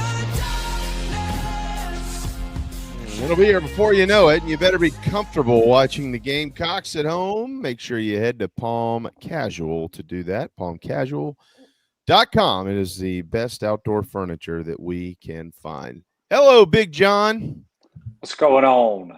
Can't wait to see you soon, man. It'll be here before you know it. Getting close. I have an analytical offensive line question to ask you. Or maybe not analytical. What's the word? I don't know. Right off the top rope. You can't warm them up, let them ease into the segment. You're going analytical on the first question. I'm going bam, right there to the face. Get that hand up under the chin and whack. It's like first play of the game, and it's a jailbreak blitz, and Strick's got to know his assignments, and this is crazy. Well, I was listening to Cole Kubelik last week on the SEC Network, who I have so much respect for. I love Cole Kubelik and what he does. Your second favorite offensive lineman behind yeah, well, certainly. That's not even close.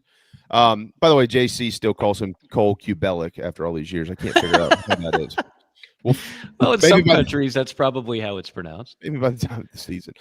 So Cole was talking about Dylan Stewart. John, you may have seen it last week, and what makes him difficult coming off the edge. As soon as I heard this, I said, I got John next week. I'm going to ask him about it. What makes him so difficult coming off the edge is how low he gets to the ground, like his bend. He kept talking about his bend. Describe that for us and why that is so difficult for even some of the best tackles in the country to guard against. Well, I mean, basically, you want to get your hands on the chest of the defender. Well, when he's coming off that low and he's got that little move where he does that little dip and rip, you can't get your hands on him. So he can slide right by you. So, the old saying is low man wins. That's mostly in the run game, but on the outside, on the pass game, if you got a defensive end that's dipping low and with all that speed coming off the edge, you can't get your hands on the guy. So it makes him sometimes impossible to block because really, as an offensive lineman in pass pro, you're taught to punch, get your hands in, and control the defender to block him. And with how low Dylan gets, it makes it pretty tough to get your hands on him.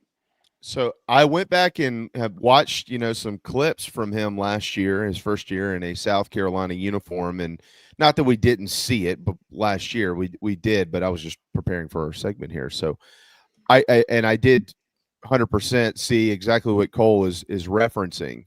I mean, he's like almost on the ground crawling by you. Have you ever seen a guy who's 6'5", 6'6", like him, 250, 260 pounds, who gets that low to the ground coming off the edge? Clowney did not. But Clowney could do it. Here's the thing. So there's a drill. There's a drill that the NFL scouts do with players at the combine or when you work out at your pro day. There's this drill to where they have these circles on the ground.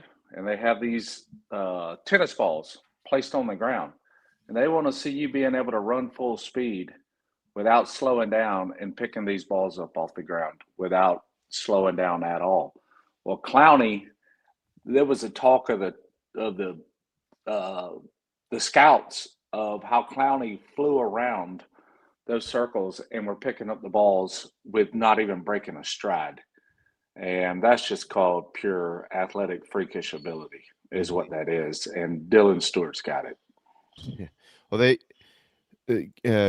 Cole also mentioned a lot of what he does athletically, not to take credit away from anybody prior to or currently at South Carolina. That's not taught. Those are just things that you just naturally have. This is God-given ability. That's all it is. So what do you do? How do you defend a guy like that? Just try your best. I mean, I'm talking about offensively, like from schematically. You see where I'm going with this, right? Because Carolina does have other guys. Chip. So You chip. what are they going to gonna run do? it back into chip. You put a tight end into chip. You give the tackle some help. I mean, that's really the only way to stop it. Now, you're going to have some really good offensive tackles that can react quick enough, and they can get their hand on your back, and can push you down to the ground. So, I mean, that's one way to counteract it. Or you just get your set. But here's the problem. You set back too fast and too deep. You know, he's coming low. You set back too fast, too deep. You just keep your body in front of it, spin right out of it, inside move, sack on the quarterback. So, I mean, it's difficult. It's difficult to defend. Did you cut a guy like that, or is that frowned upon? Were you kind of leery of not trying to hurt somebody? What's the unspoken rule with that? I mean, you can try and get out and cut. You know, I'll take you back. Georgia. We were playing Georgia at home in 2012, and they were trying to cut Clowney off the edge, and he just jumps right over. Yeah. Just jumps right over the guy. So, I mean, you can try it. It doesn't mean it's going to work. I mean, there's all sorts of things you can try. Right. But, I mean, on a non-freak like Clowney or Stewart, I'm just curious, when you did cut, a lot of defensive linemen, they don't like you going at anywhere near their knees. The only time you want to cut, Mike, is if it's just a quick game pass. Yeah. Like just a 1 or 2 step drop, boom, and you're releasing it on like a slant route or something, right? Typically, though, on a passing, the majority of passes are going to be a 3 to 5 step drop, and the receivers, you're waiting for the route to come open. So if you cut, yes, it's immediate and it gets their hands down. But on a typical pass play, I mean, you cut a guy, I mean, he's popping right back up and he can just step over the top of you. So, you know, cut. You only use the cut in quick game, and that's really it. On a normal pass play where routes have to develop, no, you don't want to cut. Anybody ever accuse you of playing dirty? I'm sure, yeah. There was a couple of guys. One of them was a friend of mine that I played in the Georgia-Florida All-Star game with. He played at Florida, defensive lineman, and I hit him late a few times and landed on top of him on purpose, and he got pissed at me. He called me out. He's like, "Strick, what are you doing, man?" So I told him after the game, I was like, "My bad, man. I just get hyped up out here. I'm a different person, you know." Yeah. And then I guess it was Clemson 2004. God, what was that guy's name? Their nose tackle or either 3 technique. I reached him on a outside zone play, and I just kept driving him all the way to the sideline. You know, just didn't let off even after the whistle blow. He was That's what rivalries are all about, man. Yeah. Is there any? This is completely off the radar, and then we'll get back in the lane, so to speak. But is there anything about the rules that changes, the modifications since you play, that you see today that you're either in favor of or you're not a big fan of?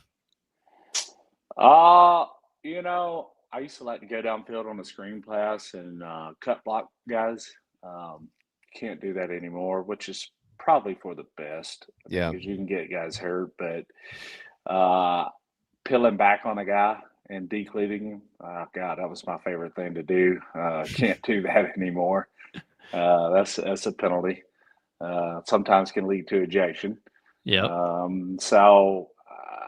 That and the thing I hate the most is, is all the tic tac, 15-yard penalties for DBs hitting receivers. I hate that. And I'm an offensive guy, but man, like watching a guy like DJ Swearinger light somebody up. Now, not to the head. I agree with the not to the head, but it seems like every little thing they're just calling it. Yeah. And I mean, football's just gotten a little bit softer, but I get why they did it. I just think sometimes there's a thin line, and these refs get a little too flag happy on stuff. Kind of like the Kyle Kennard, Garrett Nussmeier. Yeah, that's exactly what came to my mind. I got one more quick one on Stewart here. Maybe this is kind of a silly. I mean, we see it a lot in college football, but if that's your best player, right, at edge, and I think we can all agree coming into the season, we would all firmly pick Dylan Stewart as the best player on defense for this team. What is the benefit, and what would be if there is a negative to it, of moving him from one side to the other side? So for what I'm getting at is, if there was a better matchup with the right tackle versus whatever's going on with the left tackle, can you kind of walk us through how some of that works sometimes? Well, I mean, I guess that just all comes back to like Dylan's comfortability at which edge he rushes better. Mm-hmm. If he has one side that he kind of gets off the ball better on, you feel good enough to where you feel like he can beat whoever, right? That's how I feel about him. I feel about you line him up over whoever, and I think Dylan's got a good chance to disrupt plays on whatever tackle he's playing. But man, if he's feels great on either side, I say if you feel like there's one tackle's weaker than the other and you can exploit it, yeah, I think you take advantage of it. You switch them over. So one person who's going to get who's going to be benefiting majorly from the best defensive end in the SEC is Josiah Thompson, who is going to be the starting left tackle this year for South Carolina. I mean, I think both tackles are getting the benefit. Yeah, because I'm sure both of them are seeing him in practice, and I think it's good for both of them.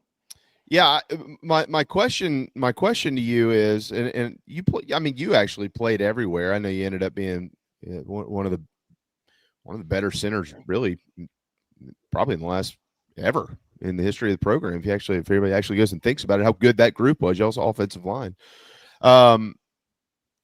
When you're coming out of your freshman year, and he played in every game last year, Josiah did, but can you kind of give us the walk us through what that jump, I don't know about jump, but the maturity level of a true freshman offensive lineman in this league who got as much playing time as he did, then having a winter and a spring and a summer to continue to develop his body, continue to work on all these things.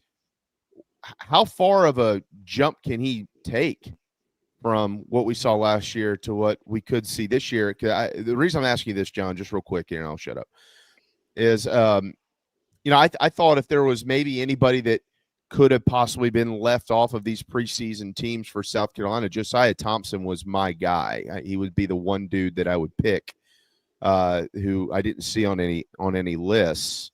So I was just curious how far you think he could have come since last season.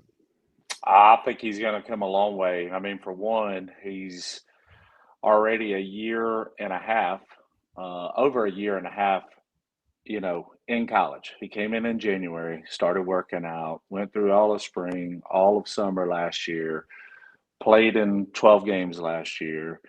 Then he's had this whole spring and now all this summer. I think it's what it's going to do to him is the mental side. Like a lot of people just think line play is just all about, physicality, right? But it's a mental game too. I think on the mental side, he'll be able to relax more in his head because he knows what to expect and knows what to do, that it's actually going to help him perform better physically on the field.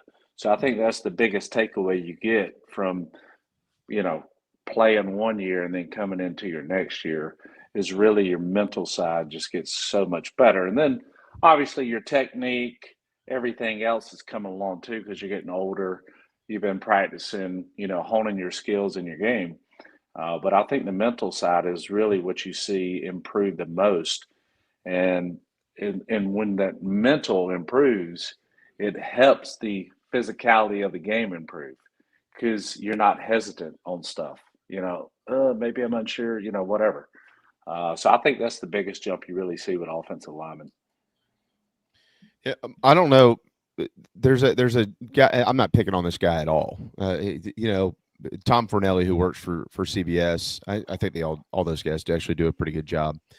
He was asked, Mike, I don't know if you saw it or not, but he kind of gave his opinion on the Gamecocks, and he mentioned that of course they returned Lenore Sellers and really like these guys. Not saying they can't win a ton of games. He wasn't saying that at all. Mentioned Dylan Stewart, but he went on to say that basically virtually every other major impact player from last year's team is gone, and he referenced the interior of the offensive line. And of course, he's not wrong about that. The interior of the offensive line is gone from last year, but they also returned the interior of the offensive line from the year before. And both those guys played last year. Then they're adding Boaz Stanley. So this offensive line, John, I was talking to some friends and cousins this weekend, and it seems like this is the conversation every year. Would y'all disagree with that? Like, I feel like every single year, no matter who you have as a playmaker, as a quarterback, or anything like that at South Carolina, I feel like we're always the most uneasy about the offensive line. And I literally had to go back, I feel like, to your group, no disrespect to anybody at all who played in between. And I know a lot of these guys.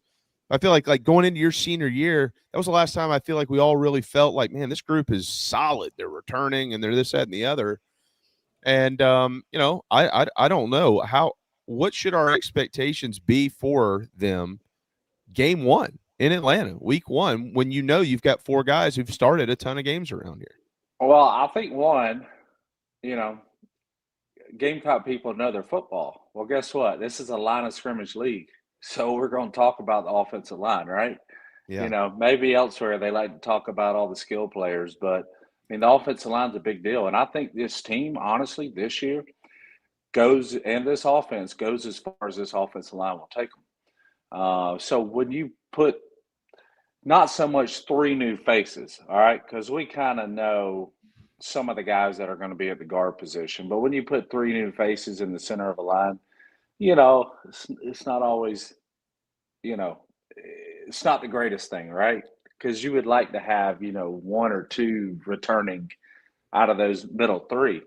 Center, that's the quarterback of the offensive line. So you want somebody who has a strong mentality, smart mentally, physically. Obviously, it's a concern whenever you get three new starters in the middle of an offensive line. I think those guys. I can't wait to see them here in camp just to kind of get a little more of a look. I think the D tackles, kind of beat up on them a little bit in spring, but like I've told y'all, I think this D tackle group is going to be pretty damn good. I'm with you. I agree. I really think they are. So I think anybody's going to struggle with them. And, during the spring when I watched them, like I've always said, the defense is always going to be ahead of the offense. They just are. It is what it is, especially when you have new starters in that offense. You had guys gone. The defense is always going to be ahead in the springtime. But I think that Virginia Tech game, it'll be hard to gauge how that offensive line, keeps going the rest of the season. But, man, if they come out of that Virginia Tech game and we're moving the ball, running the ball, Lenore's has time to throw the ball, I think if that's happening in that game, we should feel pretty good about this offensive line. But we do have some unknowns in the middle as of right now. Mike, I think like what you and I were talking about earlier in buy or sell. John, I asked Mike earlier in our buy or sell segment, do you buy or sell a South Carolina offensive player, obviously not named Lenore Sellers, having a 1,000-yard season, be it a receiver or a running back or something like that? Mike sold it. I went ahead and bought it just for giggles. But I don't think anything that, like, I don't even know if you can ask that question without those guys up front playing well. I don't, if they're not very good this year, number one, I think Shane Beamer's got a bigger problem than he would have ever wanted to have, because they do have talent. Let's be honest. Like, anybody that tries to tell you that this group isn't talented, they're dead wrong. It's talented. So if they don't play well, I don't think any of that is possible. I think, John, you hit the nail on the head. Like, they're going to go far. They've got Lenore Sellers. As long as he's playing football here, they're going to win. But can they maximize how far that is? I think it's up to them. It is up to them. I mean, I talked to some of them at spring, and I just said, listen, the team's only going to go as far as you guys are going to take them. And they all know that. And I think they're ready for the challenge. I think they'll be fine. I think they'll be fine. Just from what I saw, the guys we got, I like what I see. It remains to be seen, though, until they get out on the field. But I'm excited about this group. Really good, talented players in this group. And the great thing is having two seasoned veterans, even though Josiah's just going to be in his second year. He's a seasoned veteran now. He went through a whole season. Yeah. I think having that out on the edge is great. And I mean, Boaz Stanley, man, he's played a lot of football, so it's not like he's some young kid that hadn't played any snaps. He played a ton of snaps, started a lot of games at Troy. So I think we'll be all right. But like I said, it remains to be seen. You never know. We never return. South Carolina never returns 2 starting tackles in a season. Like, I feel like that never happens. But it's been a while. Why are you high on the Spurrier? Have to go back to Spurrier days, I think. I could be messing that up, but I think so. Who? Jabari, when your senior year, it was Jabari, Nashon, you, Jonathan Alston from Stratford, Chris White at left guard. Chris White, that's who I was missing. Yeah, God, and then my junior year was Travell. Shane Hall. Some Barnes. No, Shane was already graduated. Barnes / Jabari at left guard, Austin at right guard, and Nashon at right tackle. We only gave up 11 sacks that entire year. In 03 or 04? 03. Man. And we averaged, I think, 165 or 70 yards rushing per game. Somebody mentioned the old T formation that Lou would break out every now and then. Oh yeah, we used to run that, especially you get down on the goal line. There's I mentioned this yesterday. There's a special on, I guess it's SEC Network, and usually you can go back and watch them. You don't have to see it live. The history of the wishbone, Strick. The history of the wishbone offense, and basically it was a coach that worked at Texas. Texas lent it to Oklahoma. You imagine that? Your rival says, hey, you mind us showing us that thing?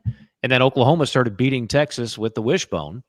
And then, of course, it went on and on and on, and eventually it got phased out, just like the T got phased out. Like, Lou would bring back some things that, like, oh, people are still doing this? Shoot, man, in high school, I ran the wing T. The wing T? Oh, yeah. We averaged 320 yards rushing a game, and I was pulling all game long, just killing people. I mean, I used to do. I played guard in high school. They had me pulling all day long, just knocking people out. I used to do a lot of high school games getting started in the business, and it seemed like every team ran the wing T. It was like, oh my goodness. And it's always like a man in motion. Like, it's based on deception, right? It's always a man in motion pre-snap.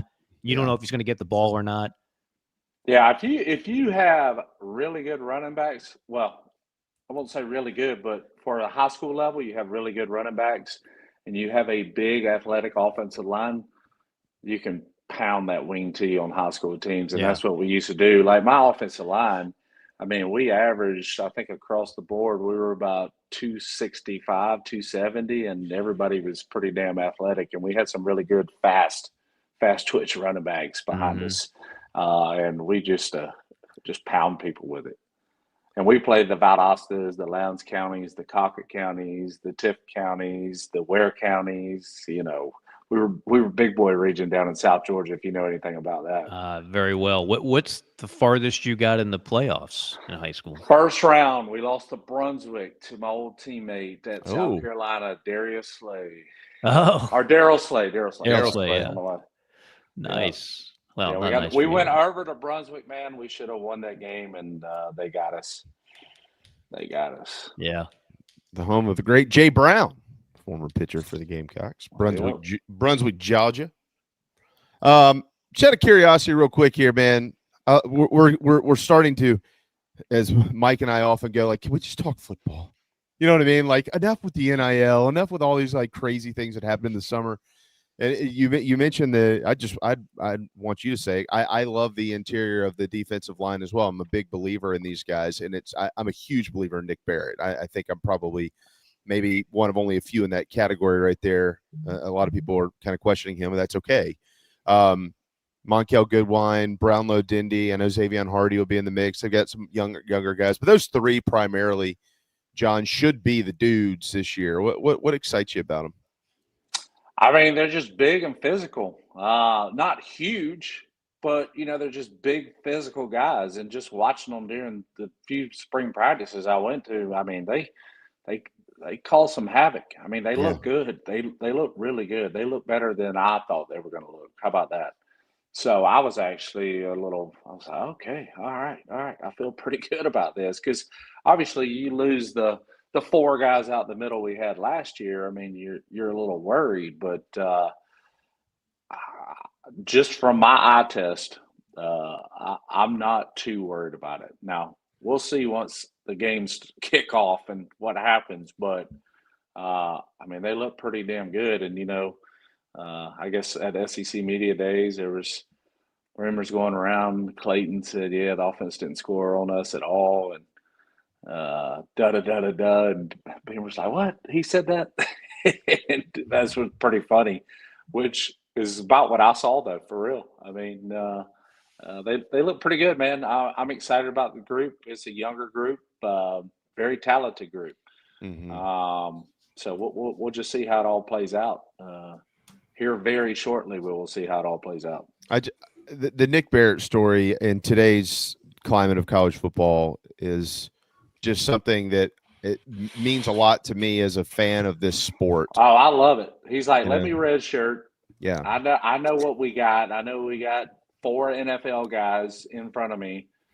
I'll take the red shirt unless something just happens and you really need me, and I'll be back next year, and let's go. I love that. I love that. That's called being an unselfish team player. Yeah. There's a reason why Shane Beamer took him to media days. Oh, Clearly. 100%. You know, and Brownlow Dindy, 5-star, and Monkel Goodwine. I mean, Mike, you've been around Nick Saban, right?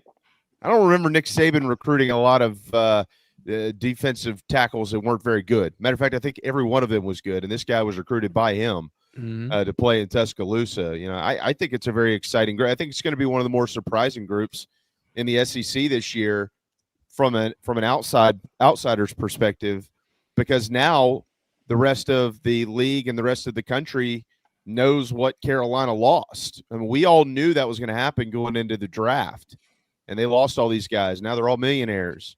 And it was like, oh my gosh, Carolina doesn't ever have 2 or 3 defensive linemen like that just truck off to the NFL and play ball.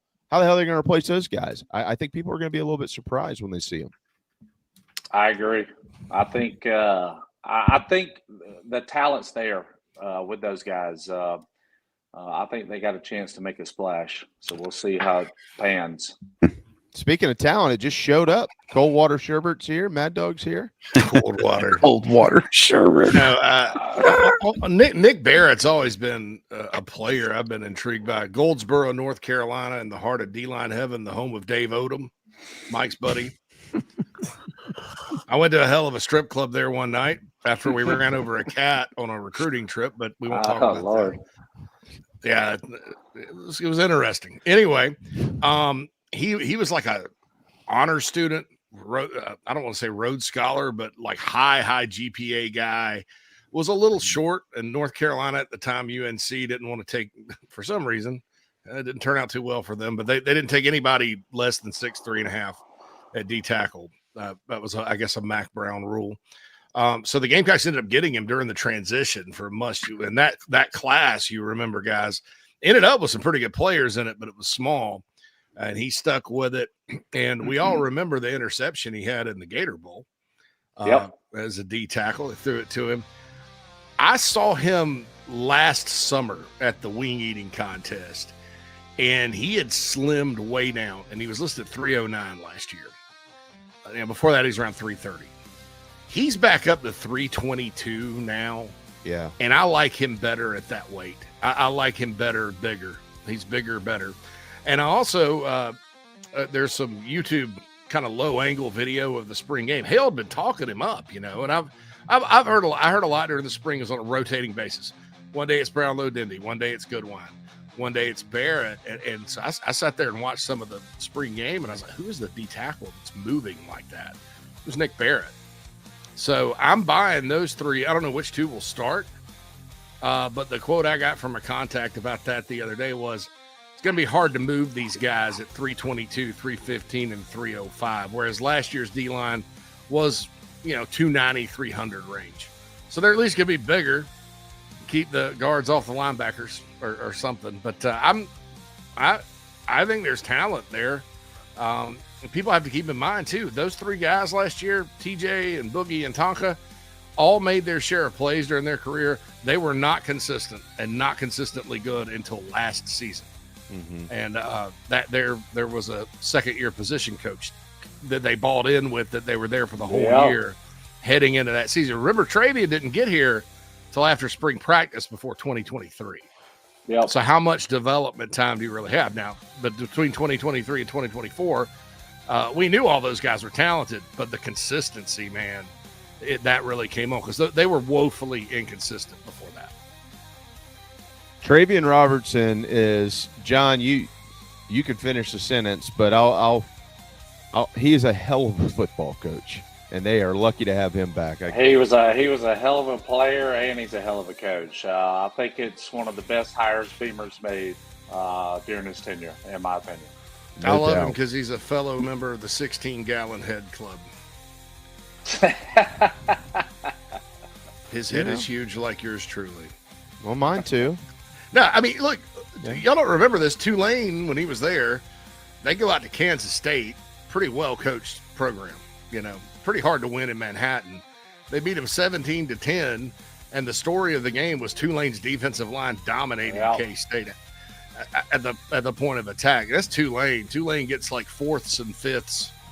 It's from their Louisiana fourths and fifths, so they're pretty good. But he was a believer. Jordan Strawn, by the time he came to Carolina, after he led the nation in sacks, after being a wide receiver, who coached him at Georgia State? Travian Robertson. He's just coaching tackles now. But I mean, he had a track record before he got here. He's not just a guy they hired because he played at Carolina. Listen, I'll stand by this. Yeah. South Carolina has the best defensive coaching staff in football, in my opinion. And I think any kid would be crazy not to want to come to South Carolina and play for these coaches on defense. That's just my opinion.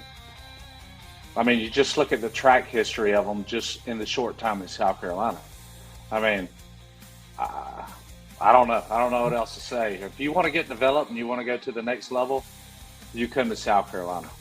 I think one of the more underrated things about this program right now is the fact that they haven't changed defensive coordinators. Shane Beamer's been here, and I give him a lot of credit, John, for when things weren't going well. I mean, it's not like we all know this. It's not like this defense has just been roses and rainbows since Clayton White has been in charge or Shane Beamer's been in charge. They've had some rough moments. There's no question, but he held firm.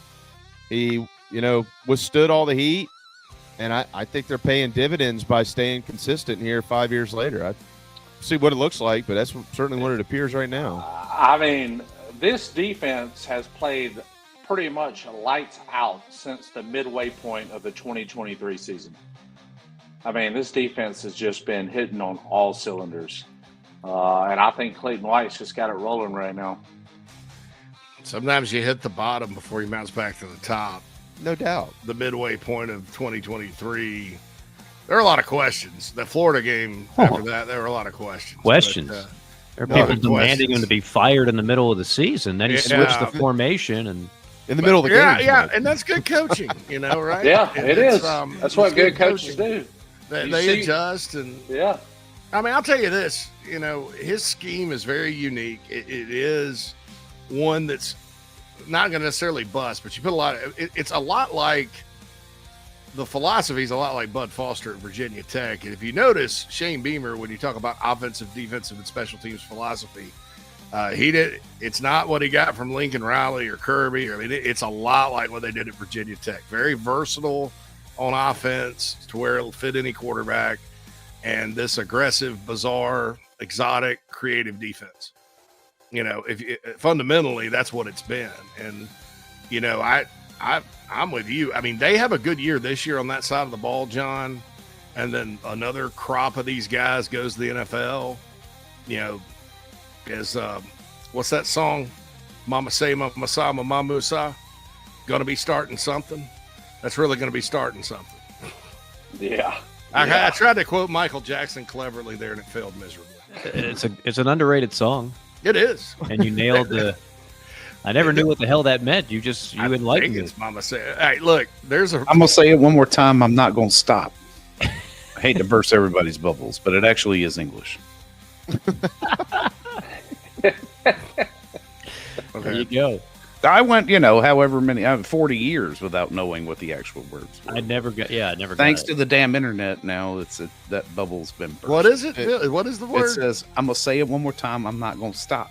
I'm going to say it one more time. I'm going to say it one more time. Anyway, there is there's a video on YouTube. It's 24 hours of that over and over and over. I know.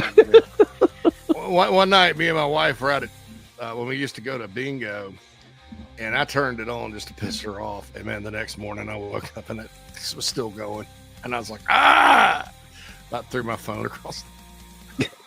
Hey, it was funny when I started, but 13 hours later or 9 hours later, it was not.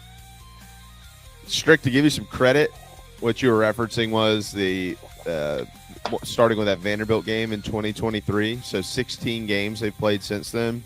The defense has allowed 20 points or less in 11 of those 16, and they've given up an average of 16.94 points per game. That's strong right there. Not bad. That is strong. All right. Any more brain busters, gentlemen? No. Well, I just read an article that JC wants to talk about, and I have some thoughts too. Okay. Some people just need to shut the hell up. Is it the Houston Chronicle or the CBS Sports?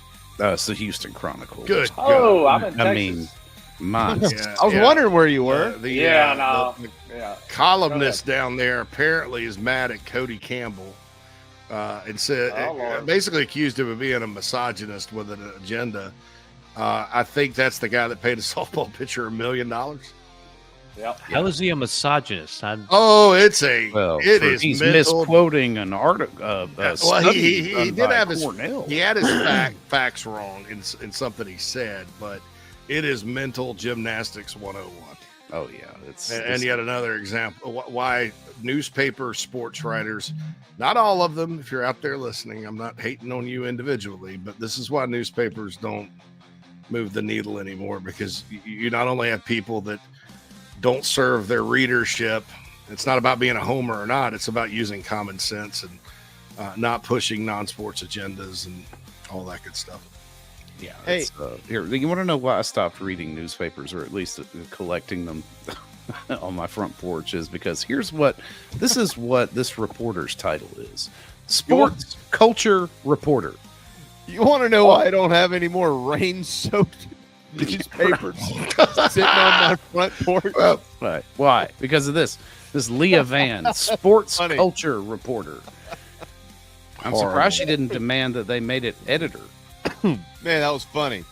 Yeah, man. I tell you, Those were good days, by the way. Oh man, when I was a kid, I used to get. Me and Mike had a nice conversation about our favorite football preseason magazines. I used to get up and go to the front of the driveway and get the paper every morning because I was fired up to read the sports section. Me too, man. I loved reading the sports section. Even in college, man, I'd go between classes. I'd grab the Greenville paper, the Spartanburg paper. I go to Waffle House, sit in there and read both papers and eat patty melt for lunch, and all that for $7. I was conditioned to believe that Ken Berger hated the Gamecocks, so I would always be anxious to read what Ken had to write about the Gamecocks. The man in black. Yeah, Ken and David Bennett. You remember David Bennett? Rest in peace. Wasn't it David Bennett? Charlie Bennett. Charlie Bennett. David Bennett. David Bennett, Coast and Coastal. Yeah, Charlie Bennett. Yeah, he passed. Charlie was good Gamecock beat reporter. They had some good ones. David Cloninger is one of the best ones there. I don't know about their columnist. I don't know Scott Hamilton or whatever the hell his name is. Well, he used to be a frequent visitor on the Paul Feinbaum show. Remember that, Mike? Who's that? The new columnist who he was on Feinbaum. Well, they let a lot of people. I'm not familiar with him. I knew Charlie and Ken, and I've met Sapikov several times. He had a show on ESPN. You remember that, Mike? I called you and. Oh, at the Charleston station? When you say ESPN, I think of ESPN. I know. Here. The Charleston affiliate. Yeah. Frequent visitor of Feinbaum. You were like, I watch Feinbaum every day. I've never seen him on there. Oh, yeah.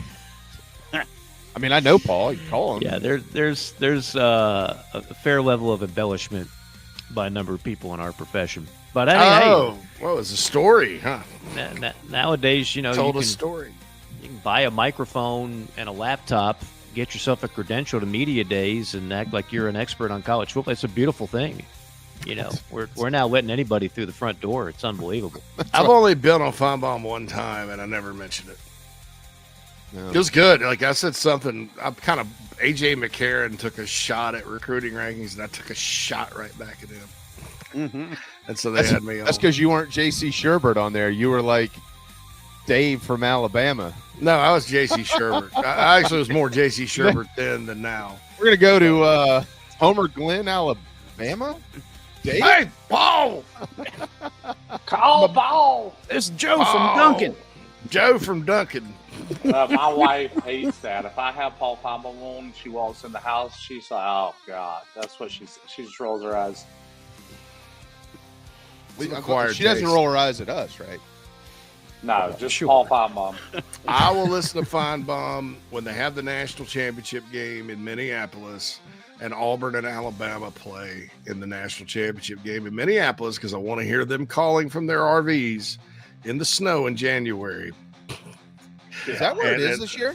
No, it's not. They haven't put it there. They've thought about it.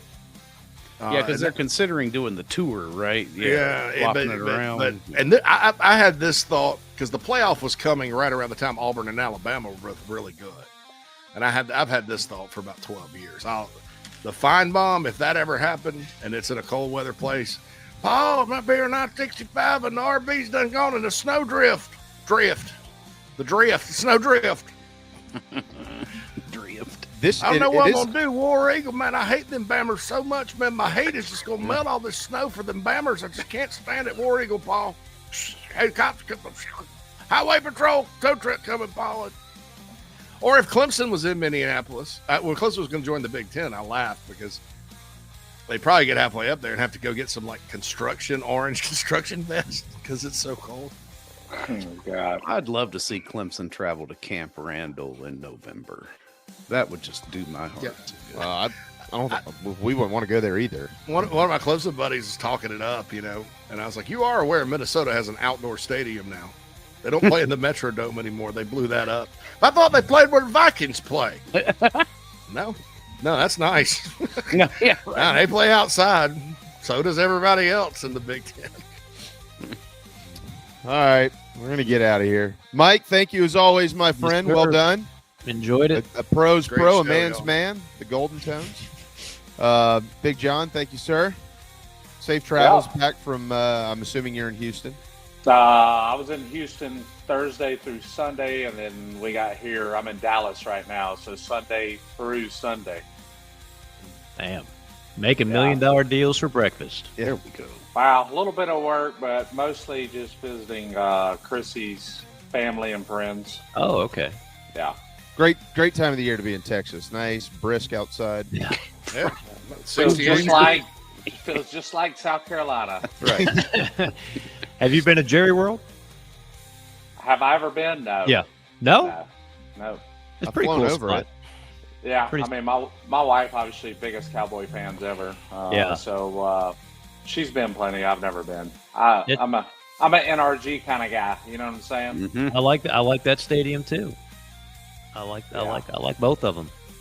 But we've talked about it. We thought about coming out here for a Thanksgiving game one year. That'd be cool. That'd be very cool. Yeah. Yeah, that'd be neat. Won't be this year though, because we got Clemson at home. Yeah. Nope. Start pre-gaming on Thanksgiving Day for the Yep. Tigers. You know it. All right, boys. We'll see you. Good luck, All right. JC. Good luck. All right, Mad guys. Dog Stash is gone. Holy smokes. Yeah, A I little shaved. disappointed in that. Whoa. Not gonna lie, Mad Dog. It was I had to do something that was irritating me. That's the thing, is like I can't commit to it, A, because it takes so freaking long to grow. You had a And Matthew B, McConaughey dazed and irritated. confused vibe going on. It'd be a whole lot cooler if you did. It'd be a whole lot cooler if you kept that stash, I Mad get Dog. that stash back. It'd be a whole lot cooler. Oh, I love that.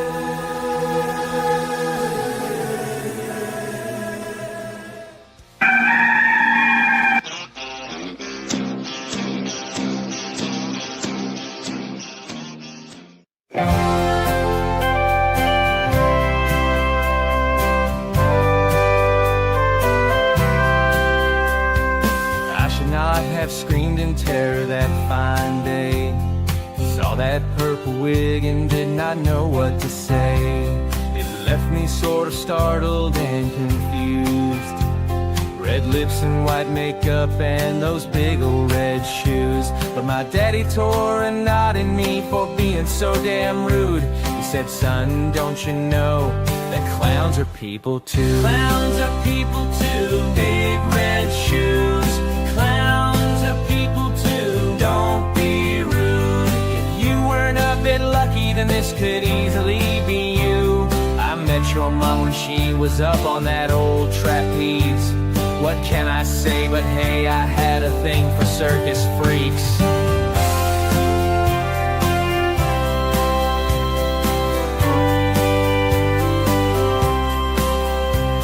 I started watching Bozo and warmed to the movie It. Killer Clowns from Outer Space to me was a big hit. Some people like McDonald's because of Mayor McCheese, but Ronald is my homeboy now, and Krusty and Pinky. Clowns are people too, big red shoes. Clowns are people too, don't be rude. If you weren't a bit lucky, then this could easily be you. I met your mom when she was up on that old trapeze. What can I say but hey, I had a thing for circus freaks. Clowns are people too. Clowns are people too. Now I own some tiny horns and got me those red shoes. I don't know much, but know one thing that's true. If you don't know anything, just know that clowns are people too.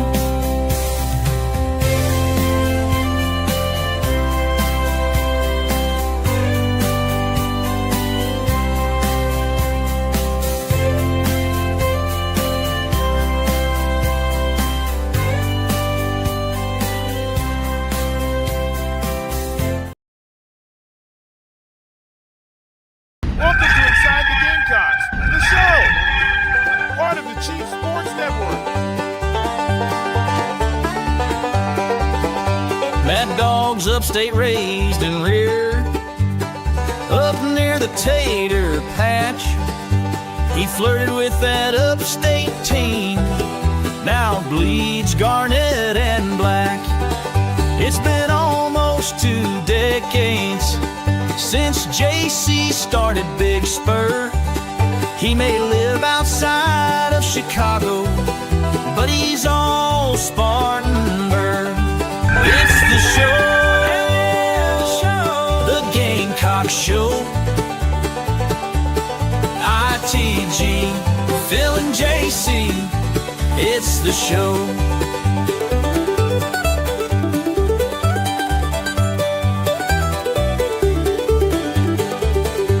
It's fun and entertainment, but also information, things you cannot get on radio. It's the show. Gather around, all you Gamecocks, it's the show. The show. Let's go. JC and Mad Dog Mully on the Gamecock Show.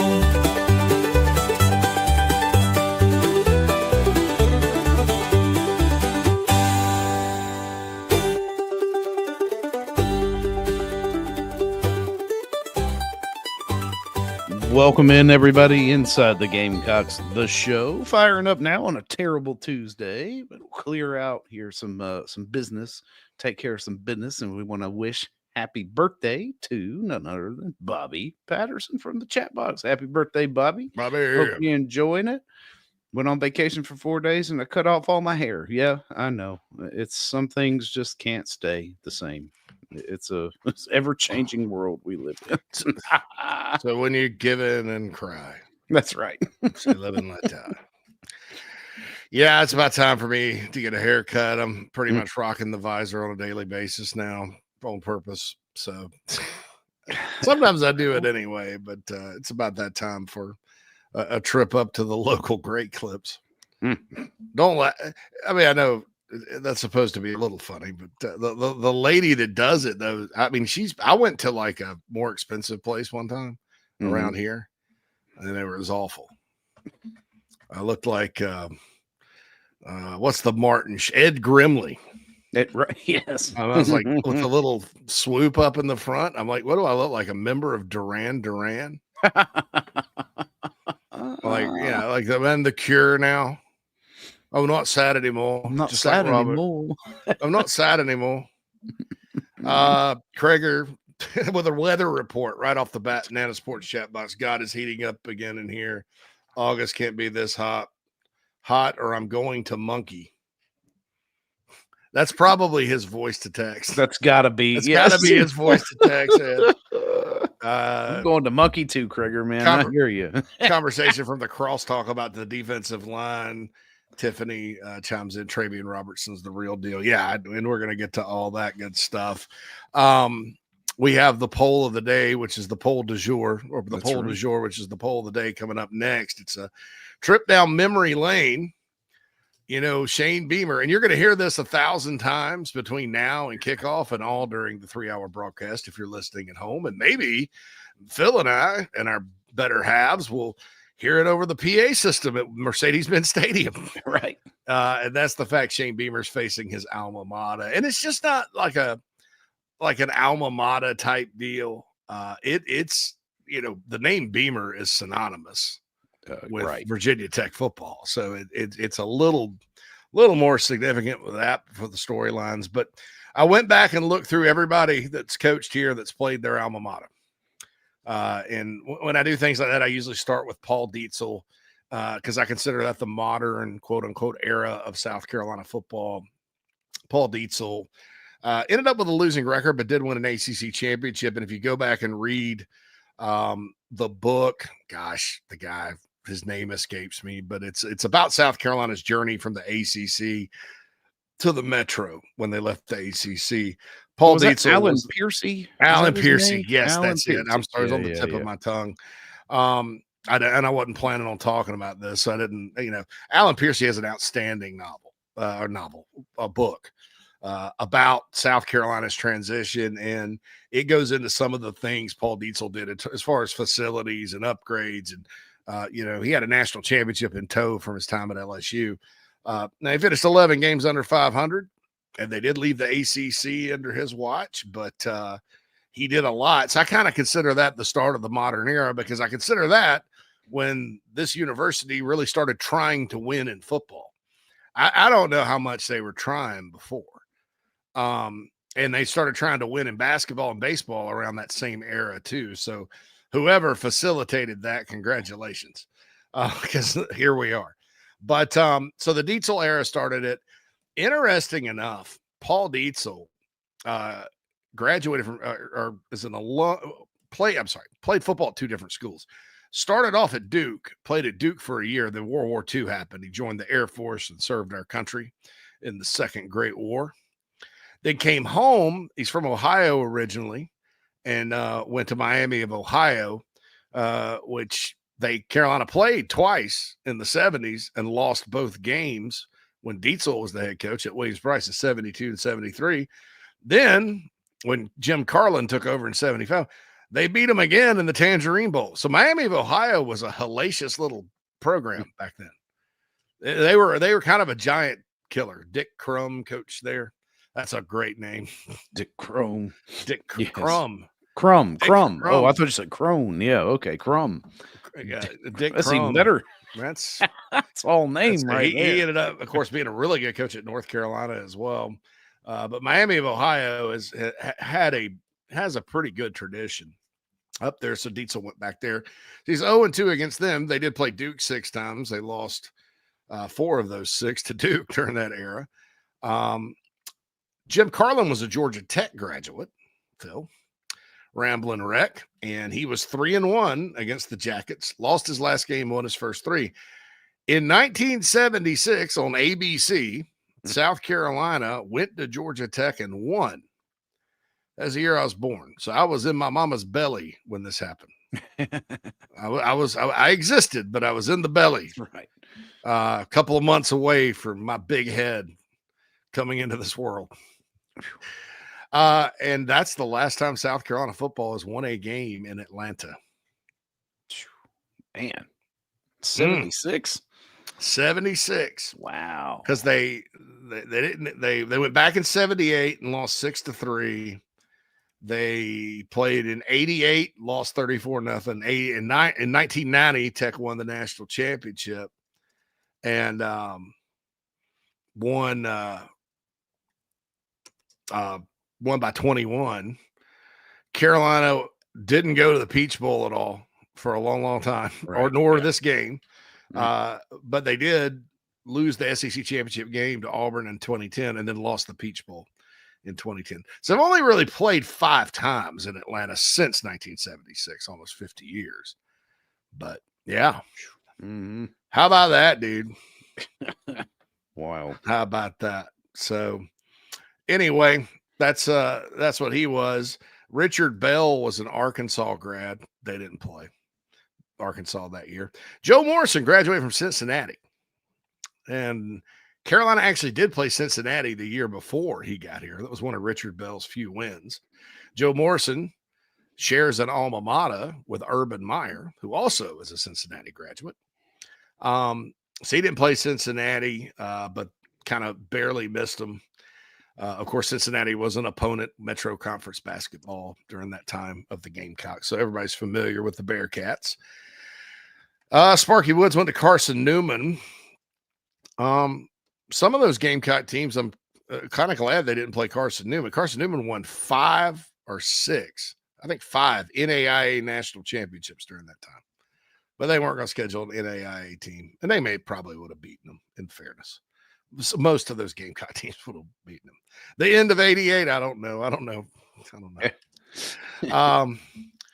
Brad Scott went to the University of Missouri-Rolla, which is now Missouri University for Science and Technology. It's in the middle of nowhere. On the Wikipedia page for that university, it says he transferred out. So I don't know where he got his degree from. Citadel, maybe? I don't know. But anyway, Carolina obviously didn't play them. And then Lou Holtz, no games against Kent State. Steve Spurrier, that's when the fun started. 5-5 against Florida. Will Muschamp and Sean Elliott's in there. They did not play App State at the end of that season. Muschamp, Bobo, Georgia, one big win in that one. And now we're on to Beamer, and this is it against Virginia Tech. So a big article today on the Big Spur. Was this game, JC, scheduled prior to Beamer's arrival at South Carolina, or no, right afterward? Okay, I thought it was kind of because of early him. on. Yeah. Well, Tanner had been working on this for a while because it was something that, and it's kind of funny, like the fan base. This debate is much like the jersey debate. There's no winners and no losers. It's just preference. Probably jerseys, sports talk radio hosts, websites, whatever. If there's a choice, part of the Gamecock Nation's going to pick one and the other, and they're not going to, most of the time, particularly like the vocal ones are not going to particularly like whatever they didn't choose. And so there's part of the fan base that doesn't want to play the Western Carolinas of the world. And they expressed that at the time, beef up the schedule like everybody else. And so they did. But Tanner had been working on this game for a while because it's something that the Carolinas fans have always kind of wondered. I mean, all those good Spurrier teams, a lot of games in Charlotte. And I think the games in Atlanta have a different feel than the games in Charlotte, though. The very best crowd for any of those games in Charlotte, unfortunately, was the last one. Right. But they're not going back to Charlotte for a while. And so he got it done. And I think Virginia Tech, Carolina makes a lot of sense. Vatech has played in this game before. Carolina has not. So I'm pretty fired up about that. I hope JC's mom had a C-section, Craig said. No, that's why she's a saint. That's right. That's right. And she didn't have a C-section. She had 4 big-headed dudes, 4 Sherbert heads, 4 Sherberts, no C-sections. No C-sections. I have an off-color joke about my stepfather who's Italian that goes with that, but I'm not going to repeat it. I'm not. Yeah, like, yeah. All right. What's not an off-color joke? Is Tony Pope State Farm Insurance, the #1 insurance company in the state of South Carolina. Support Gamecocks who support the Gamecocks. If you're in North Carolina or Georgia, I know I've lived in Georgia before. You're surrounded by Bulldogs or other ... Man, you just want to do something to support, but you got all this barking and the ghost of Larry Munson talking at you like this. You got to go to the Georgia Farm Bureau Insurance, and that's what I used. Just get on TonyPope.com. Very simple to switch your car, home, life insurance over. Great service. #1, again, the #1 insurance agency in the great state of South Carolina, and a huge, huge supporter of the University of South Carolina Fighting Gamecocks. We'll be back after this on a terrible Tuesday on the show.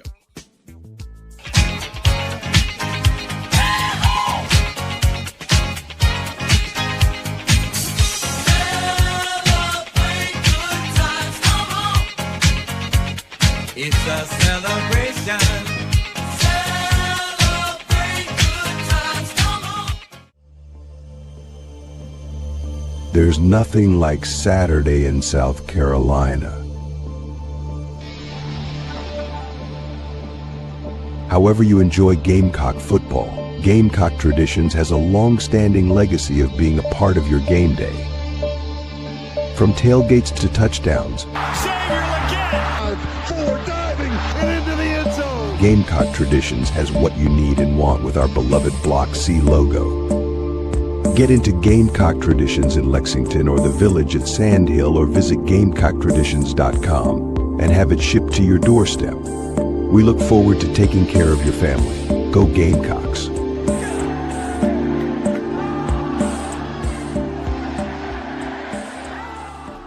Are your wood floors dirty, scratched, worn, or unsightly? Refinish your hardwood floors with Recoat Revolution, your solution for dull wood floors that need an upgrade. Our one-day, dustless wood floor refinishing process is simple, effective, and affordable. Our goal is to serve as many customers as possible, so give us a call in South Carolina, 803-397-1365. Or visit us at recoatrevolution.com. Go Gamecocks! Nana's Porch presents a Southern staple, delivered right to your doorstep. Nana's Porch locally crafted pimento cheese has been a hit for years at weddings, tailgates, and other events. Now you can order online and have it sent to your home. Visit nanasporch.com. That's nanasporch.com and click the pimento cheese tab to choose between their original pimento cheese and their jalapeno smoked pimento cheese set. nanasporch.com, man, that's good.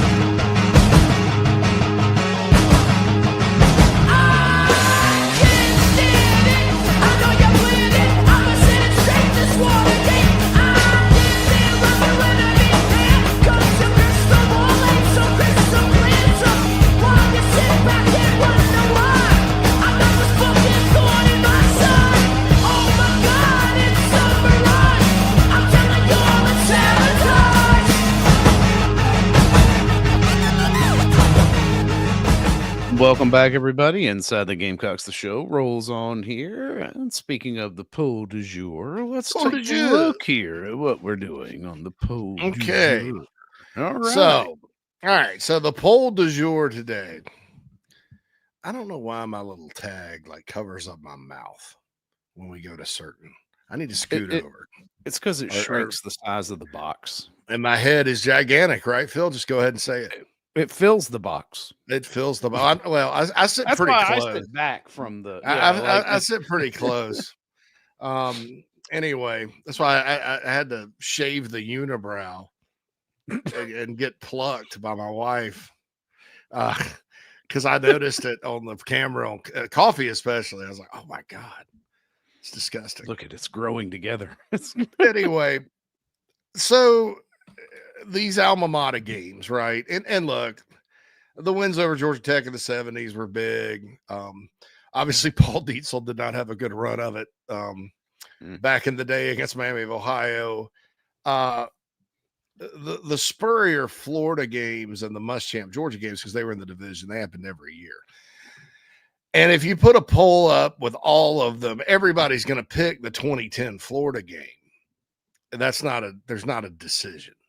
Right. Because that was that may be the biggest win in school history, because number one, they beat them by 22. Number two, it was down there. Number three, the division title was on the line. And they won. I mean, and a lot of star players for South Carolina made memorable plays that night. Alshon Jeffrey, Marcus Lattimore, Steven Garcia. Who was the kicker on that team? It was Spencer Lanning, the kicker on that team. He had Lanning Spencer. Spencer had a really good night. The defense played lights out. Was it, or was that Ryan? Suck up was 05 to 08. Okay. So that one, you got to throw that one out because it's obviously the best one. So it's a binary choice. There's no other with this one. And there's two that are in the conversation. I'm not saying that there's any wrong answers, and I know which one most will pick if they're old enough to remember it. 05, Gators and Gamecocks, right? South Carolina's coming off that big win in Knoxville, and then went and beat Arkansas, which was another tough team for them to beat on the road. This was 05. They come back home. Florida's right there, and everybody's Urban Meyer this and Urban Meyer that. And, they were a year away from winning it all, and they come to Columbia still in the thick of the division race, right? Right there, brother. And South Carolina attempts 17 passes on the day, only completed 7 of them, and beats Florida 30-22 on a Jefferson Pilot noon 30 kickoff. I was in the stands for that one. That's one of the loudest noon kickoffs I've ever heard in my life. Just you cut the emotion with a knife. Spurrier was emotional after it. Said, "Well, I tried not to look up in the stands too much today, and I got mixed emotions, really. But it's a great day for South Carolina." and that was I put on the BigSpur.com today. That was a you better believe it win. Beating Tennessee that year, they were ranked when they beat them in Knoxville, but they ended up 5-6, I think. They only played 11 games. This is the last year of the 11-game schedule. Beating Arkansas on the road was great, but I don't think Arkansas was that super that year. But that was a good Florida team, not a great Florida team, a good Florida team. I went to the Outback Bowl. Chris Leak was the quarterback. And Carolina, I remember Chris Tucker, a defensive lineman, had an interception. The crowd was howling the whole day. And Carolina just beat them. Yeah. Florida made some noise here or there. It was a lot like Alabama in 2010 when they did counterpunch, or Texas A&M this past year, or even the 63-38 win over Tennessee in 2022. That game was 35-31 in the third quarter. So Carolina survived the counter punches, and you just kind of had a feeling that day. And then the other choice is during the Will Muschamp era. It's also the last time Georgia's lost a game at home, if you can believe it. Right. I had just moved up here, I was a weekend to living up here. It's at a Buffalo Wild Wings. Notre Dame game was about to start. A bunch of jerk Notre Dame fans were like, what's this guy doing cheering for these Cocks? Wasn't the best coached game on either side. Further example that Kirby Smart has grown a ton as a football coach. And the Gamecocks found a way to win it in double overtime at Georgia, third-ranked Georgia, against Will Muschamp's alma mater. Coincidentally, that was kind of a walk-off for Will Muschamp, who was 1-3, both at Florida and Carolina against the Dogs. It's for a record of 2-6, but he always will have his last game coaching his alma mater. And until they lose again in Sanford between the hedges, he will be the last coach to defeat his alma mater at home. And some people that, maybe they were too young in 05, maybe 19 is the bigger win. So it's very narrow. I could imagine that 05 is running away with it, though, Phil. Running away? Not really. I mean, it is. It's 58.5 to basically 41.5. 05. Oh. Yeah. Which is also how I voted. Just, I thought that was impressive, right? Spurrier comes in. It's the first time Carolina's ever defeated Florida. Yeah. And do it under a head coach, alma mater, away.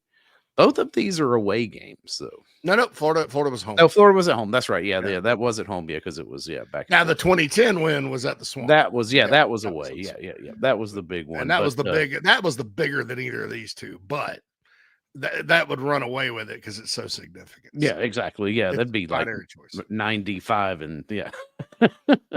But nope. It's right now a little bit of an edge. That's interesting. I get it's it's within 20 votes. Would be the school of thought on the Georgia game would be number one. It's kind of a footnote that still is applicable because Georgia hasn't lost at home since then. Number two, it was highly improbable. I mean, that was a team that finished 4-8 with a true freshman quarterback who got hurt and couldn't play the whole second half. And Carolina found a way to win. It was a must-champion victory if there's ever been one. Oh, indeed. Izzy McQuamu decided to play ball that day at a high level. James Coley, you remember him? Yes. He was calling plays for them that day. James Coley faced Carolina twice as an OC. Once was the Independence Bowl in 2014. Couldn't manage a whole lot against that Gamecock defense in 14. Yeah. And then there was that day. But he was replaced by Todd Monken the next year. But, it was not a good day for the Bulldogs. My Georgia friend took his son. It was an early kickoff, and he's like, you could just sense it, man. And most Georgia people, I don't know that they have the deepest respect for South Carolina. South Carolina is not one of their biggest rivals. They don't like Carolina. They want to win. And when the game always was the first SEC game, it was very emotional, the border war. But Georgia's got a lot of rivals, though. But what they are, they do have this, you talk to them before Carolina plays. Like, I don't know. It's always that South Carolina games. I was like, I don't know. Yeah. Because they've experienced the bitter taste of defeat. Many, especially in the SEC era, to the Gamecocks when maybe they didn't expect it. But that's interesting. I did not think that would be that close. Brandon from the Nana Sports chat box and Clint also mentioned Sidney Rice's big catch at the end. Yes, it was a catch and run kind of deal.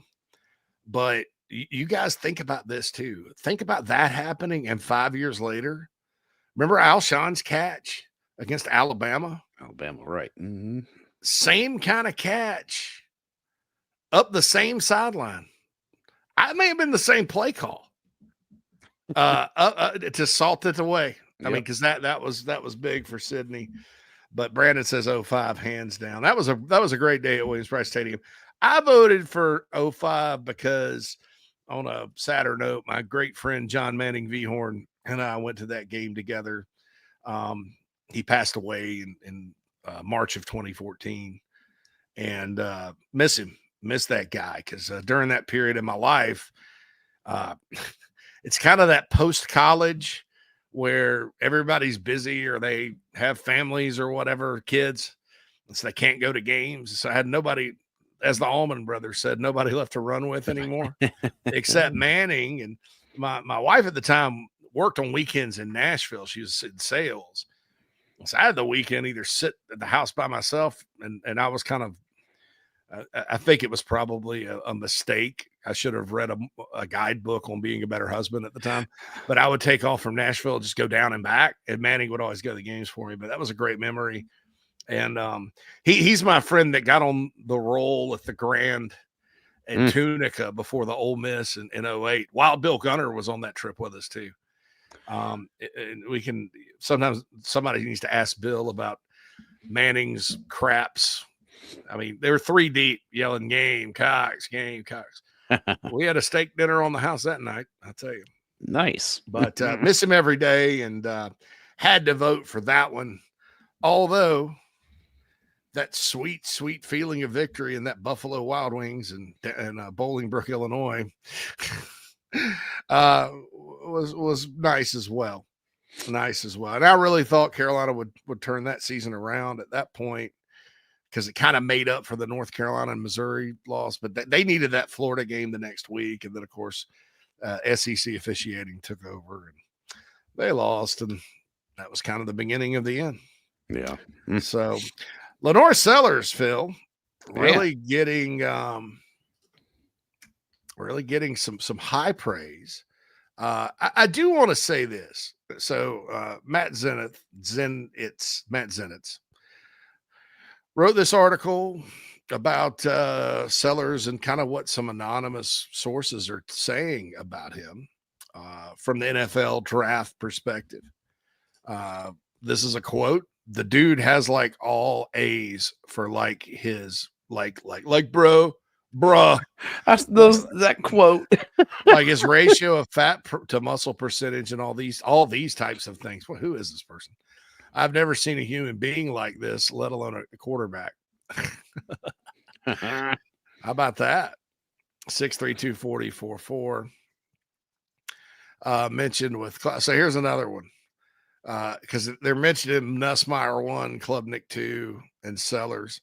And a scout says that's exactly how I've got it. Nussmeier, then Cade, and then Sellers third as like the wild card. You don't know which way it's going to go yet, and that's true. But if he hits, he's going to be the first or second guy. Yeah. Wild card is a good way to put it. Another scout said high highs, low lows, needs more consistency. But I'd say it's obvious he's the third quarterback behind those two. It goes beyond the athleticism, and then an opposing defensive coach says this.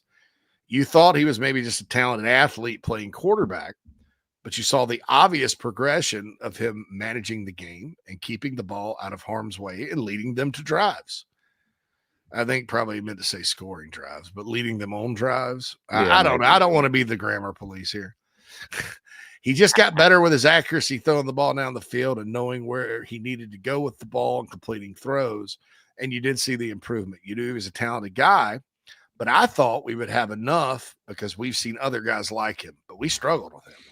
And I thought he did a good job of being whatever they needed him to be, whether that was a runner or also a pocket passer. I think he adapted well throughout the course of the game or whatever the game plan was for the week. I wonder which coach that was. Maybe Vanderbilt. Maybe Sounds like A&M. I don't think it's Missouri. Yeah, this does not read like drink. Yeah, that's or any of this or how that game kind of went. I'm trying to think of a game where A&M, he made some plays with his arm and his legs. So whatever they need him to be. There's more quotes. I guess this is a source within the South Carolina program.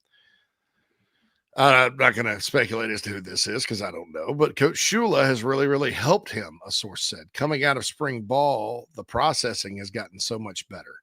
That part really has improved so much that that's going to be what people see on tape from an NFL scout perspective.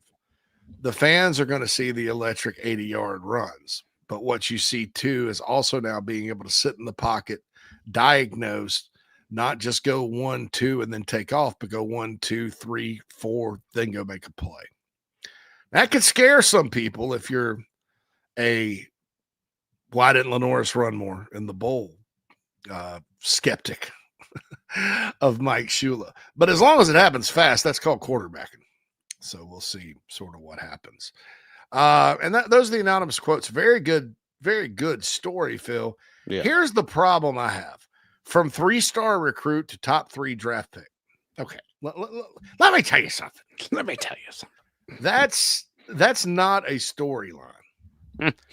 Lenoris Sellers was a miss by not only the recruiting industry. And by the way, just to let you know, he was a 4-star recruit by composite. So others were smarter than 24/7 or whoever else had him as a 3-star. Okay. So that's the bottom line there. So he was a 4-star composite recruit. So let's not act like he was just lost in the vast swath of 3-star prospects. I will admit I will say that, I'm not saying the recruiting industry in general is the one that totally missed on him and they just need to own up to it. I would if I were them, because sometimes it's just a miss, Phil. Mm-hmm. You don't have to keep justifying your wrong evaluation. Everybody misses in this business. And I see way too much of this stuff, articles, content being written every single day that act like it's some miracle that these guys who they misevaluated are playing well. Right. It's a miracle from the Lord.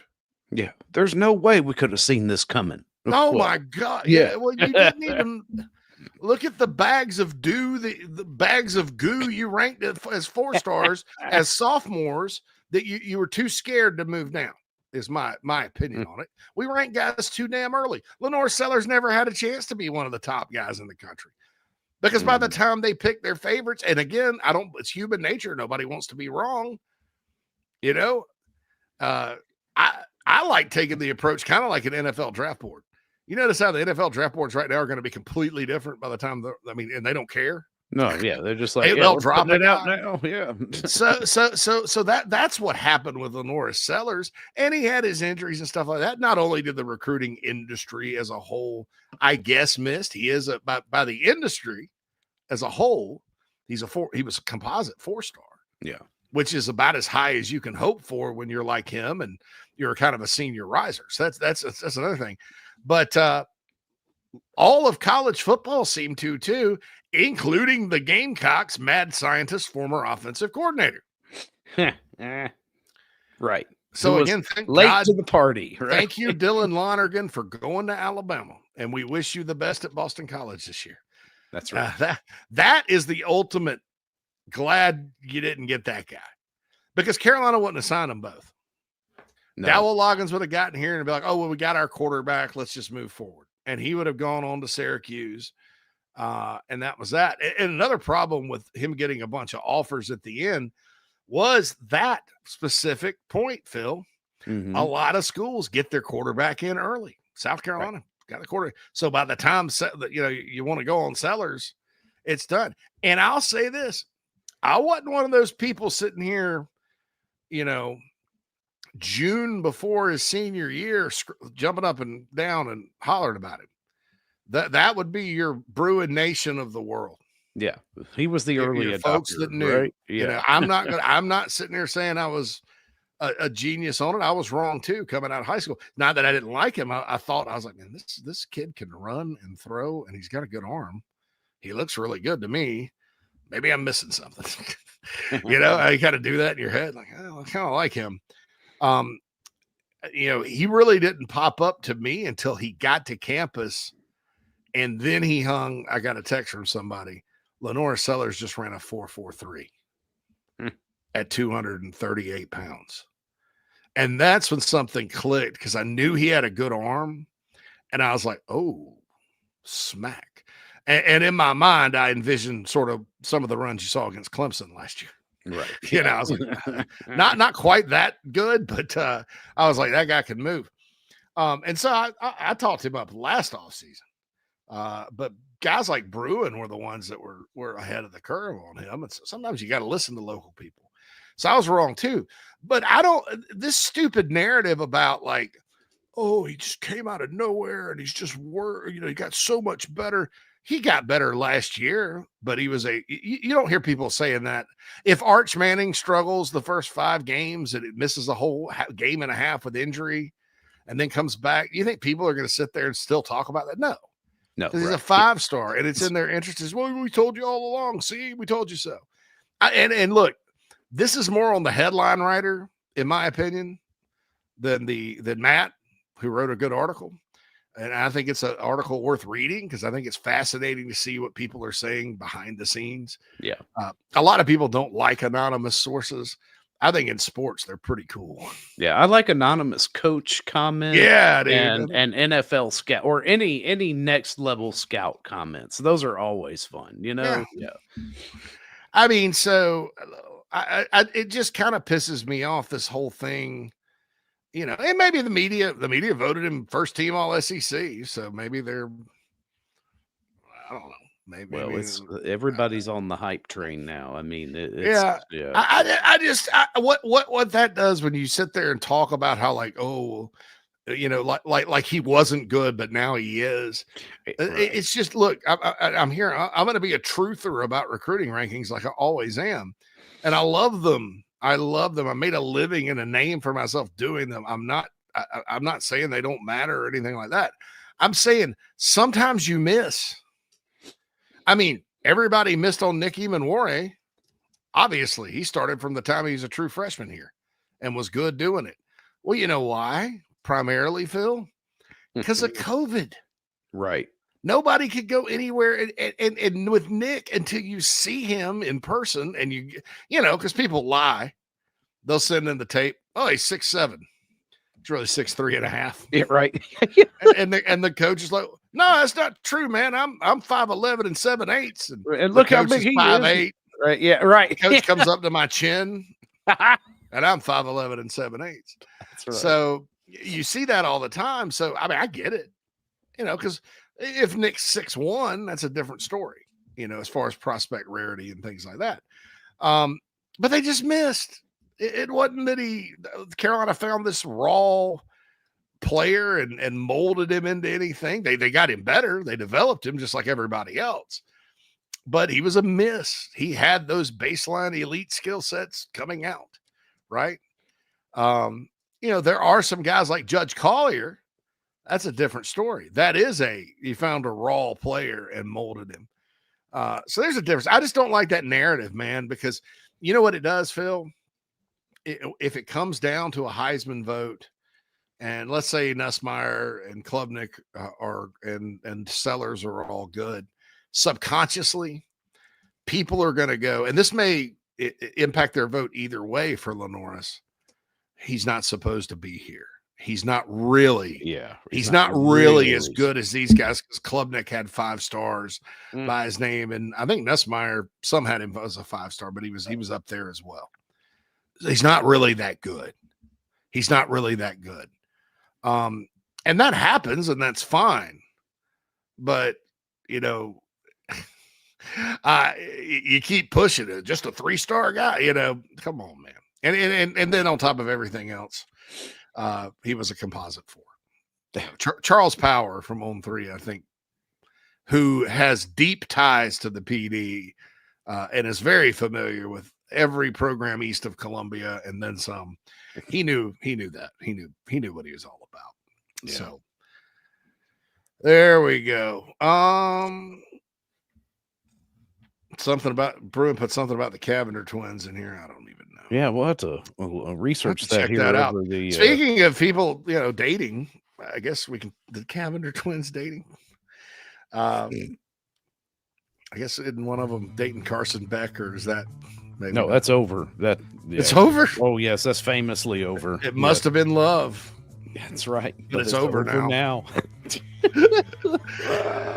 What's not over is Wednesday night at D's Wings. It's Taco Tuesday tonight at D's in West Columbia. But tomorrow night, right? 18 wings. 18. And a pitcher of beer Not for 20. $29. That's right. Not 20, not 10. 18 wings, pitcher of beer, $29. I talk about D's a lot on this show. Number one, because they're a sponsor. Number two, because I miss D's with all of my Spartanburg native chicken wing eating heart. There's no place up here that even compares. Especially this one place, like Matt took me to this place called Rock Bottom, which is interesting. I used to call Wendy's Rock Bottom, like if I was on a diet. You eat at Wendy's, it's Rock Bottom. Right, yeah, eat Rock Bottom. But it's called Rock Bottom. It's a party. Like, they got great wings, and they're like full-size chicken wings. Oh, like the fully assembled. I'm like, I don't want this. I ordered chicken wings from a Chinese place one time. They came like that. It was like the how whole about wing no? section fried. I'm like, No, I'm good. So I still anyway. ate it. Yeah. So anyway, these wings, they do it right. 18 wings, pitcher beer, $29. Taco Tuesdays tonight in West Columbia. Beautiful little spot over there they got going. Ample parking as well, right across the bridge. These wings, best wings in Columbia, best wings in my life. Now that Wing Ranch in Atlanta's closed, that's a place Mike and I really like. So check them out. Proud sponsor of Inside the Gamecocks The Show, and we will be back second hour. The show rolls on. We got VHS dating coming up. Yeah. Today's Prepare installment. thyself. Prepare thyself. Hey, this is Cornbread Cowboy, and you're listening to the show. We'll be right back. Happy summer from the Barn Dominium Company, where they are building dream homes all across the Carolinas. Their turnkey process can be custom designed, and you build it your way. Make your dream a reality. Visit thebarndominiumco.com. That's thebarndominiumco.com for floor plans, photo galleries, locations, and to learn more about us. Gamecock owned and operated.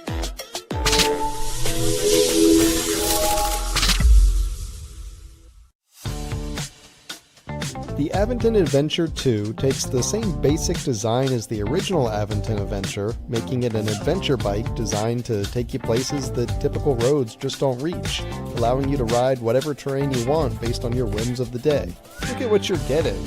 Hydraulic disc brakes, torque sensor for responsive pedal assist, great LED lighting, suspension, a beautifully welded frame with excellent build quality, included rear rack, included fenders. The list just keeps going on. Visit electricbikescharleston.com for more. This is Larry Leitner, owner and founder of Midstate Roofing, and for nearly 30 years, we've continued to be the proven leader in the roofing and waterproofing industry. Midstate Roofing's proven history is your assurance that our professionals at Midstate Roofing will provide the proper advice, service, and results to the needs of your facility in a manner both safe and pleasing to your operation. From high-rise to hospitals, manufacturing to industrial, Midstate Roofing designs and installs bonded systems with a protective guarantee that will keep your operation dry and running long into the future. 24 hours a day, 7 days a week. And this is Blake Leitner, reminding you to protect that roof with a maintenance contract. Call me today at 803-356-1919 or online at midstateroofing.com. That's midstateroofing.com. You'll speak to an on-call technician after hours or a Midstate Roofing staff member during hours at 803-356-1919 or online at midstateroofing.com. And as always, tell them Midstate Twins. If you have a leak, let Midstate Roofing take a peek.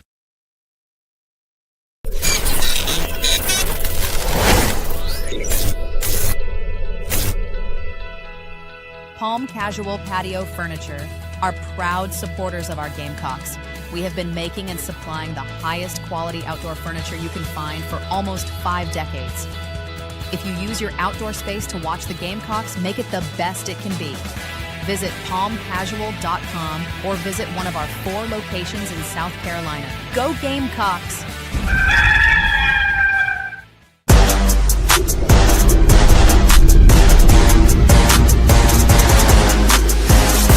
And now, the show goes on.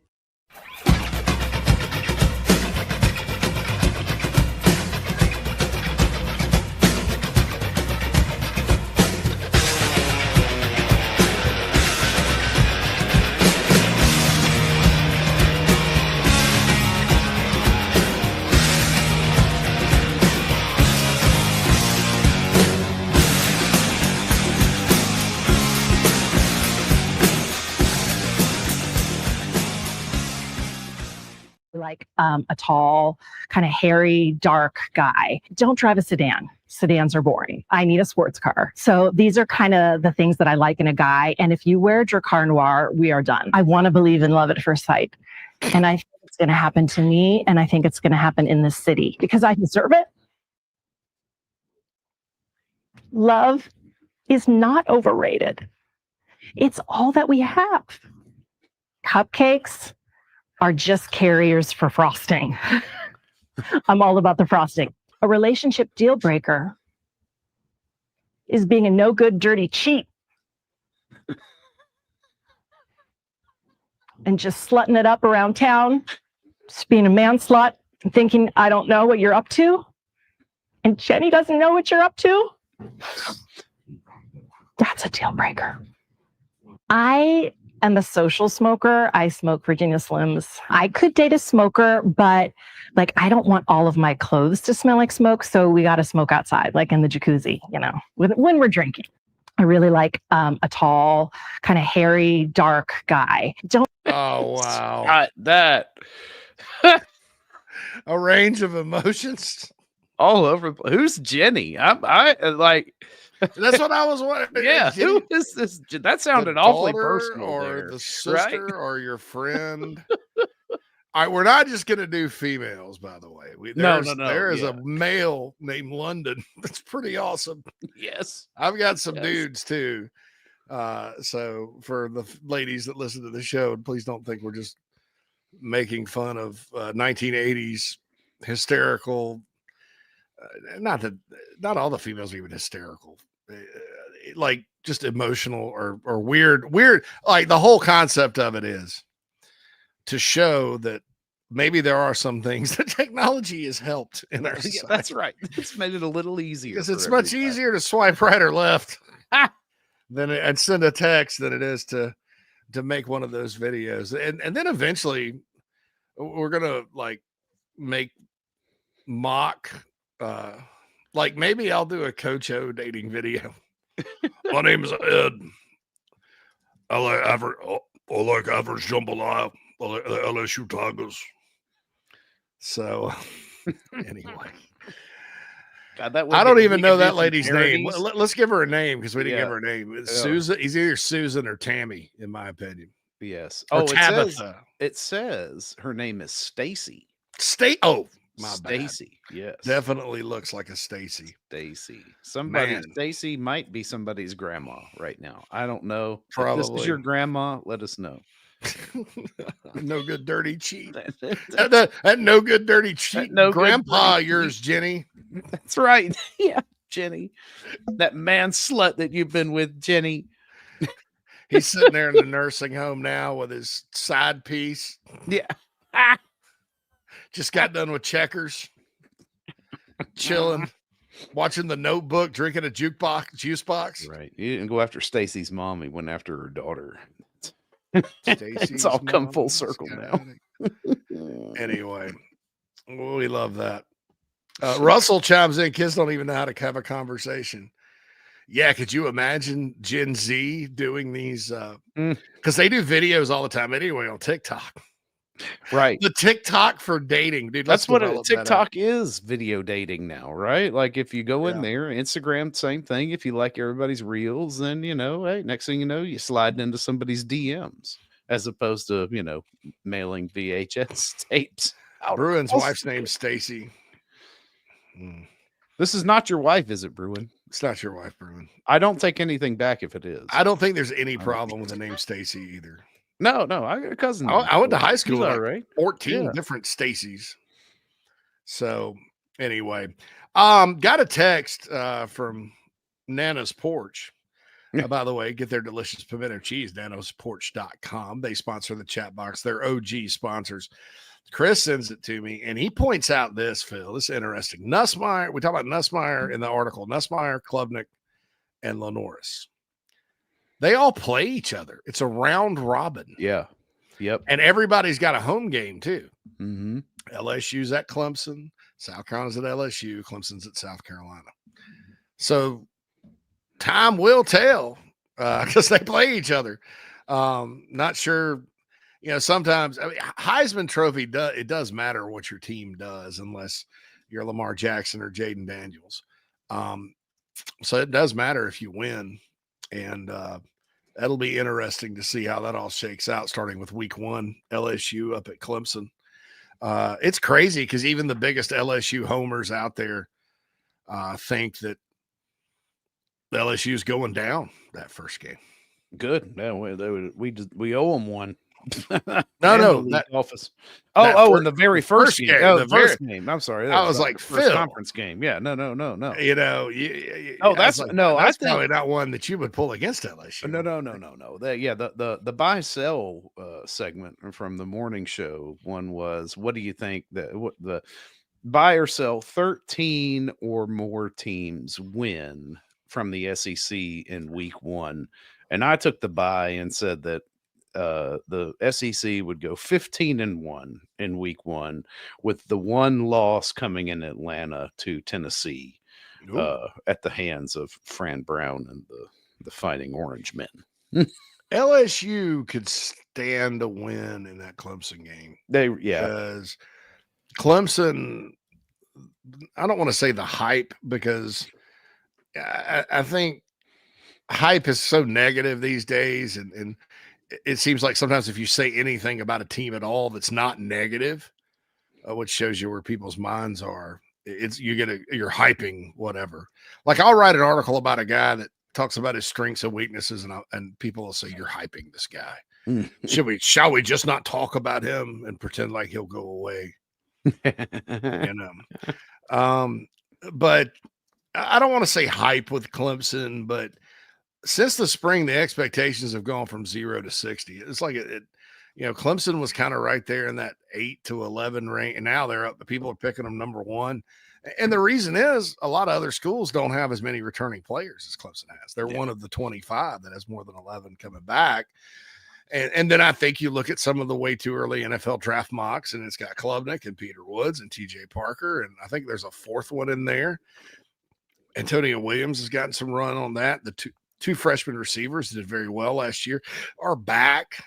They have a stud freshman running back that's, Maffa wasn't healthy all year last year. And then their offensive line, which played pretty doggone well when they weren't banged up, and really played well against Carolina, if you want to get right down to it, they're back.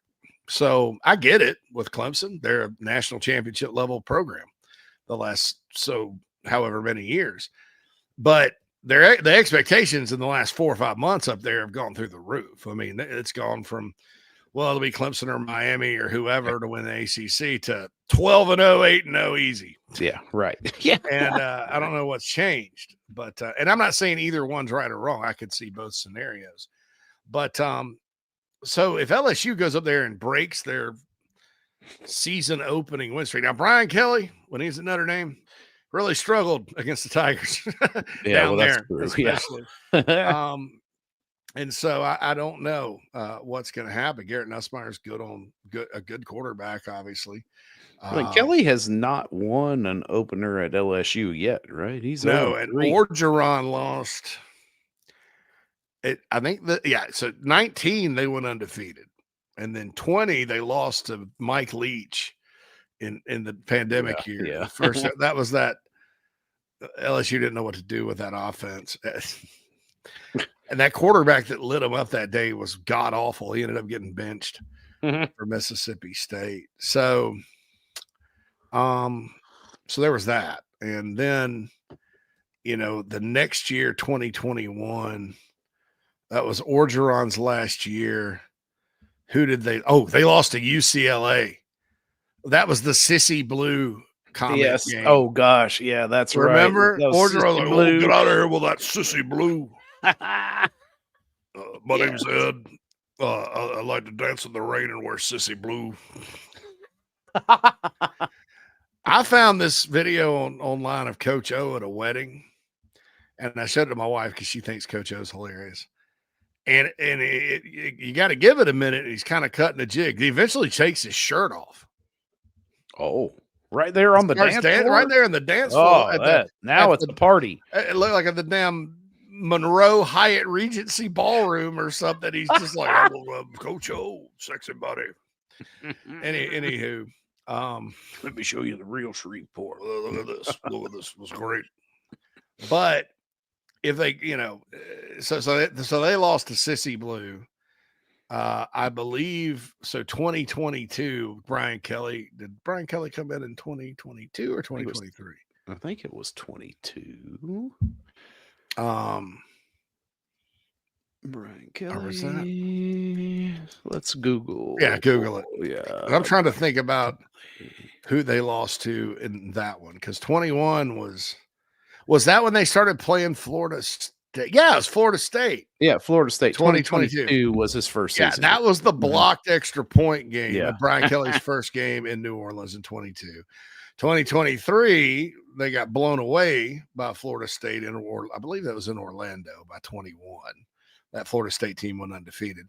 And then last year, they played Lincoln Riley's Trojans and lost 28-21 out in Vegas. So it's not like they've been playing bad teams. No. You got to credit them for the bold scheduling. But, I mean, other than that, look, LSU should not lose to Mississippi State at home in an opener most of the time. They should never lose at UCLA, although I've seen a bunch of SEC teams go out there and go down. Like in the 2000s, Tennessee, when they had Eric Ainge. Was this maybe that was that 05 season? Anyway, they went out to UCLA. Rick Neuheisel beat them. Texas A&M in 2015, Phil, went out there and had a 35-point lead, and UCLA came back and beat them. Jeez. Oh, that was an Aggie meltdown for the ages. So, and then they beat LSU. So I've seen UCLA early against SEC teams and openers bite them a little bit, but at the Rose Bowl. But so I guess I shouldn't say that. But still, if you're LSU, you should beat UCLA.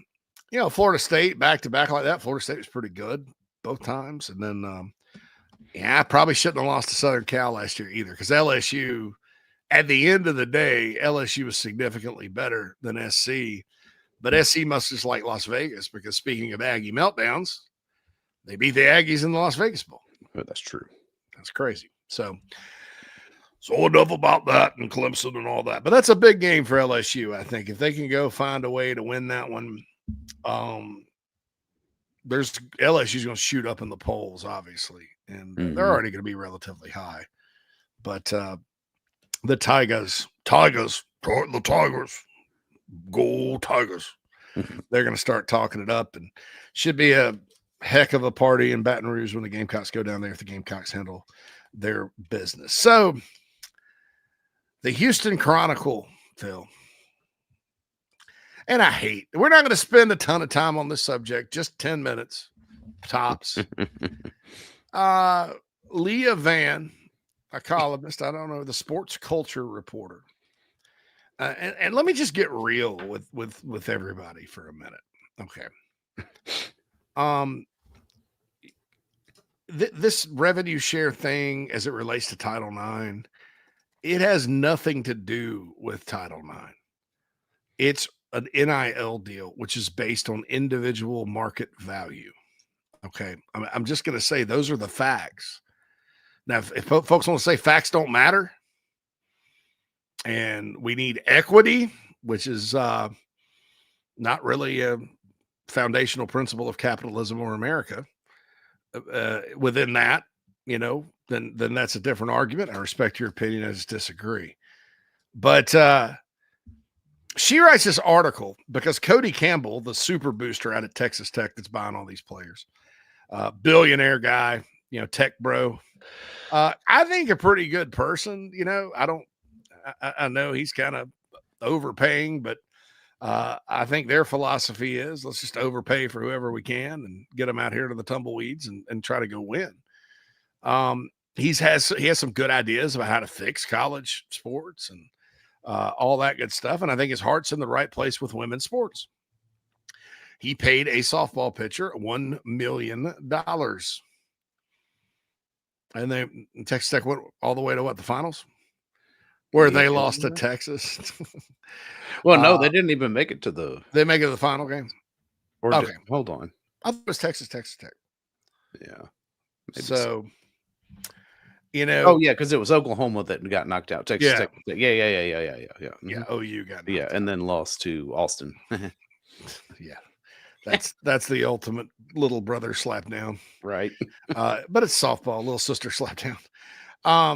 Yeah, so this guy, I mean, I think it would be really easy if you love your alma mater and to just fund the sports you care about. That's what most boosters do. They may reluctantly get involved, but funding that kind of thing for an emerging female sport, I think, is the right thing to do. I think he should be commended for it. There are very few people like him that would step up like that at any school for a non-revenue sport. So this Leah Van, the Houston Chronicle, takes a shot at him. And my man did get a study wrong because he said this Cornell study said 94% of females that are in the C-suite, I mean executive suites and companies, have a college sports background. It's really a played sports in general. That's high school or college or whatever, not college sports. That college sports number is 52%. So her point was stop using an inaccurate number to push your agenda. And then she gets into unionization and the women's sports need to unionize and negotiate a bigger piece of the revenue share because they're not getting it and they deserve it, and equity and workers of the world unite and all that happy stuff. And then she said, she accused Cody Campbell of being political. Politics should never drive your interest in women's sports. I'm like, the very nature of what you just said about them unionizing is political. That's a very political argument. Because if you look, we live in 50 different United States, and they all have different political opinions about unions. Right. Right? Yeah. Some are to work states. Some are union states. It works both ways. It's not as cut and dry as give me a union and all this other stuff. On top of that, with her kind of secret accusation of basically calling him a misogynist, that comes on the heels of the WNBA wearing t-shirts that said, pay me what you owe me. Which, if you look at the facts, because some of these people exist in a fact-free environment, if you look at the facts, they all probably need to take pay cuts because that league loses $40 million a year. What is it funded by, Phil? The WNBA. Who funds the WNBA? The NBA, right? Yes. Yeah, right. Yeah, that's exactly. That would be the NBA. Exactamungo. Look at the big brain on Phil. Get that. All right. That money comes from ticket sales and the networks. So exactly. Yeah.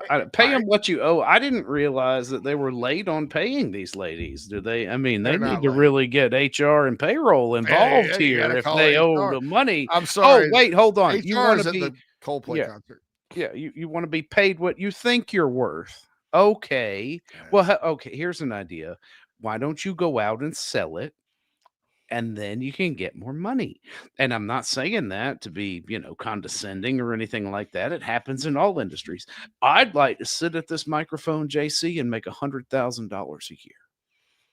But I'm not going to demand that anybody pay me $100,000 a year to sit here behind this microphone unless I'm actually actively going out there and raising the capital to support such a claim. Here's this article with the Houston Chronicle. This lady, and we can all agree to disagree on how to handle this, but not even 3 paragraphs into this thing. I mean, you could tell she was just dying to get it there. After a few quotes, we got to get through the quote and what Campbell said, this, that. And then, of course, it was like, there is concern over the Title IX implications of the House versus the NCAA settlement, which allows schools to share up to $20.5 million in revenue directly with their athletes for name, image, and likeness. You contradicted yourself in the sentence. It is name, image, and likeness. How is that school support? It's not. It's not. It's coming from revenues. And then to go down in there and to say stuff like, oh, it's just going to hurt women's sports if they don't turn into athletes because all the money's going to go to football. Where do you think all the money's coming from? Where? It's ridiculous. And then the thing, and as if I hadn't already been totally turned off by this article and just the complete asinine, not good enough at business journalism to actually be a business journalist and have to carry around sports culture reporter Leah Vann for the Houston Chronicle. This is how she closes out this silly argument. But hey, keep using an incorrect stat to try to garner pity for a group you don't even officially support. How is giving money to female players outside of what revenue they generated pity? It's not. He wants to win. He wants to see the university succeed. And I understand that she has a hard time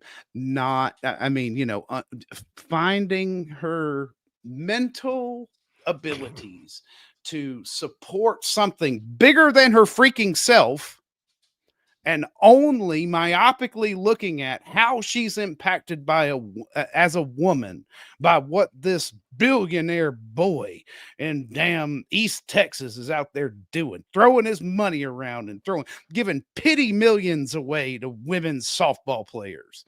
Kiss my ass. You can't. $1 million isn't pity.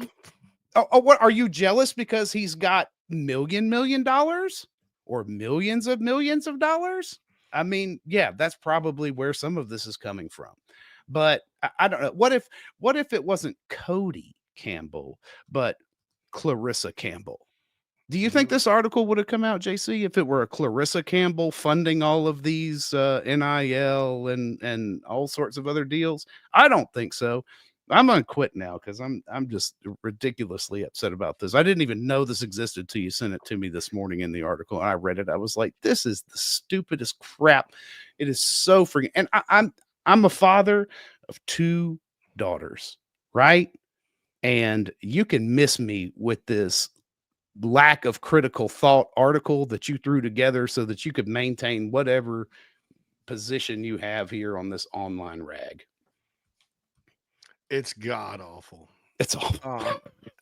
And I have a solution. I mean, it's just, it's look. All right. So here's what you want to do. And nobody wants to talk. Nobody ever mentions this in any of these stupid articles, because what it is, it is a shoddily written hack job based on a certain political doctrine that even people that kind of side with her end of things would pick apart easily because there's no meat on this bone.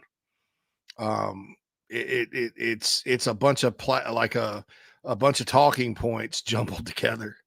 And she's trying to pin that he messed up on the study thing. Who cares? I think the point he was trying to make was women's sports are very positive and they help our society, and not that we should I mean, look, what are you saying, that all female athletes don't get any benefit? Are you going to talk about them like the rest of the woke talk about the football players, that they're this exploited crowd stupidly? Only 3% of them ever go pro. Obviously, the money in women's professional basketball is not good. But it's all about, you're just saying it's all about the money for them, they just need to get paid and whatever. And that the rest of it just is worthless.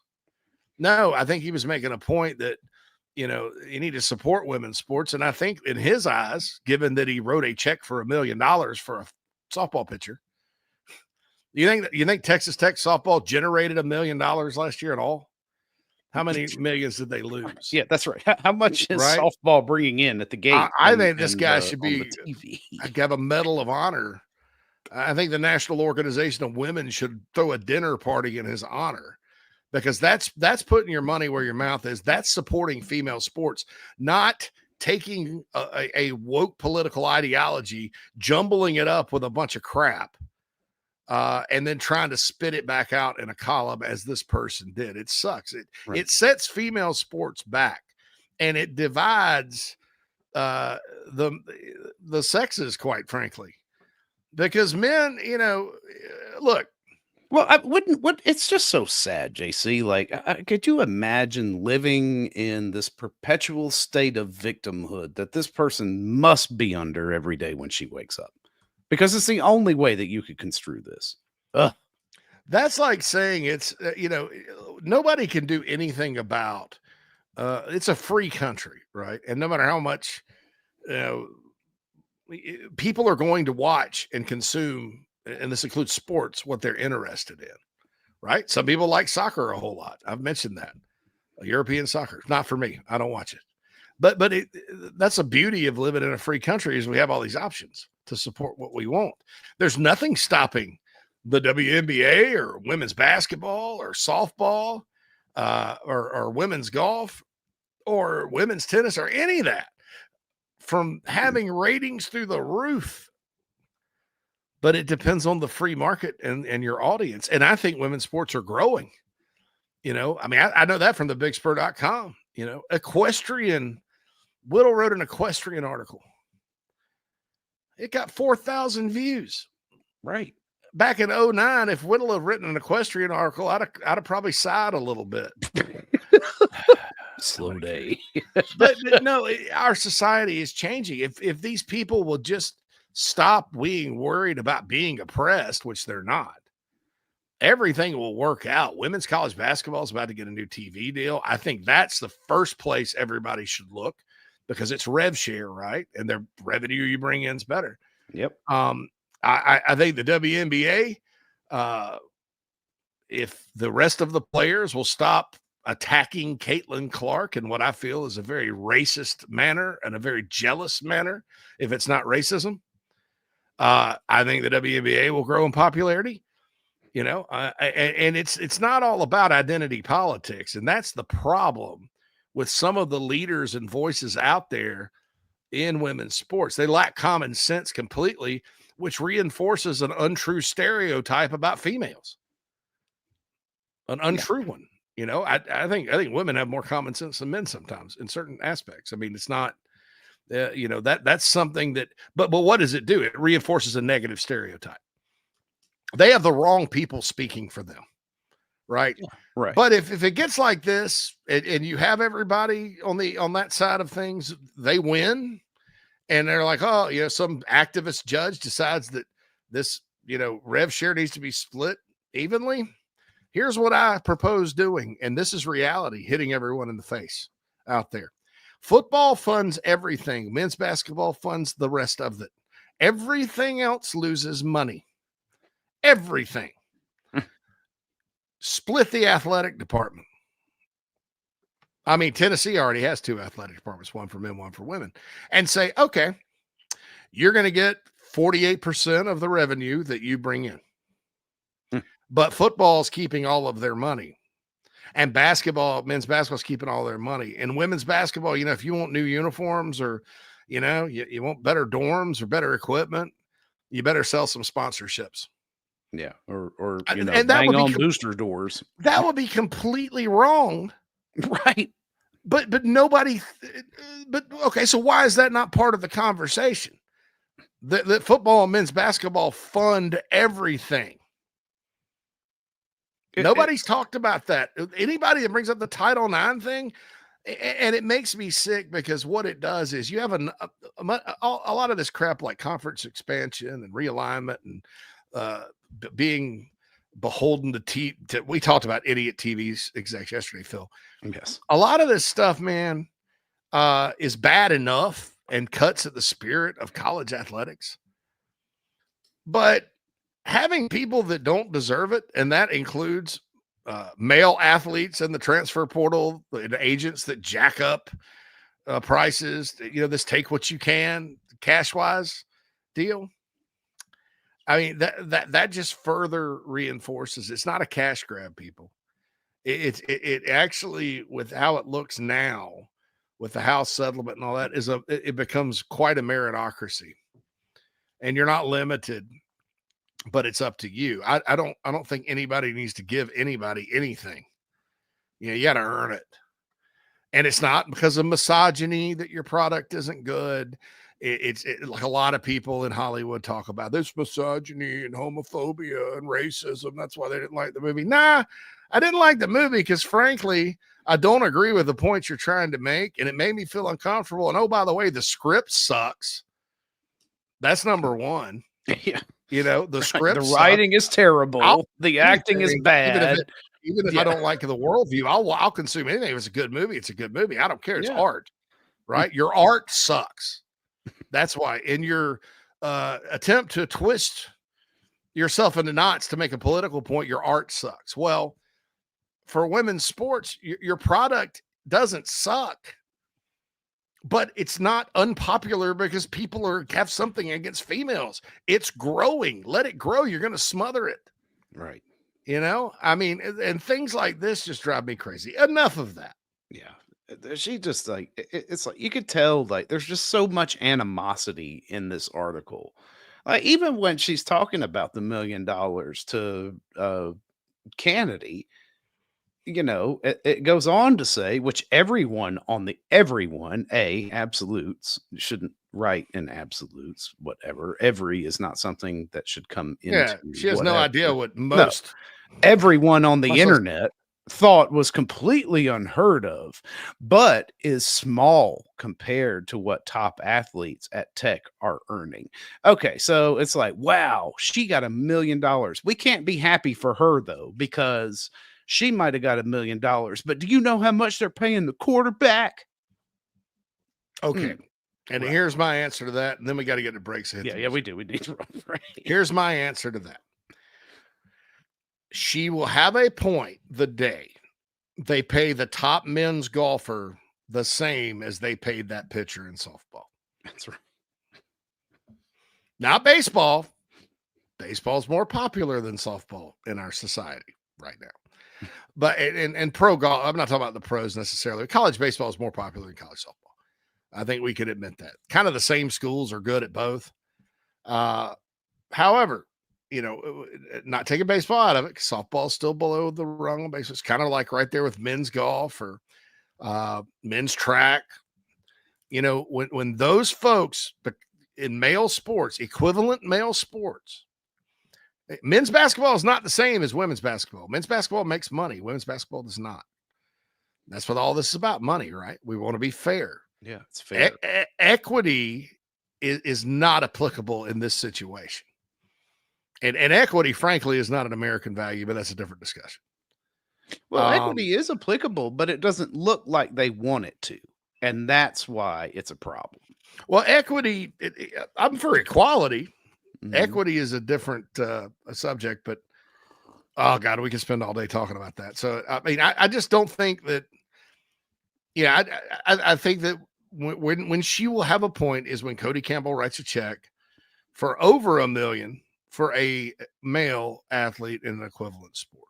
That's right. I think I'm all about being fair, but I don't understand, frankly, Phil, you can Rock the music now. I'm coming now. Mm-hmm. Why nobody ever talks about the fact that football and men's basketball have always funded all the sports, all the other sports. There would be no female sports if it weren't for that. It's like they were driving the NIL conversation, JC, with not paying any attention whatsoever to the cost of a scholarship, the cost of food, the cost of housing, the cost of medical care, the cost of blah blah blah, and on and on and on.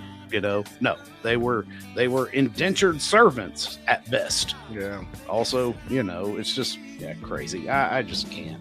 Crazy. How are you going to get mad at somebody paying a softball player $1 million because he didn't get and act like he's pushing a negative agenda for female sports because you live in a utopian fantasy world where they're going to suddenly make what football players are making.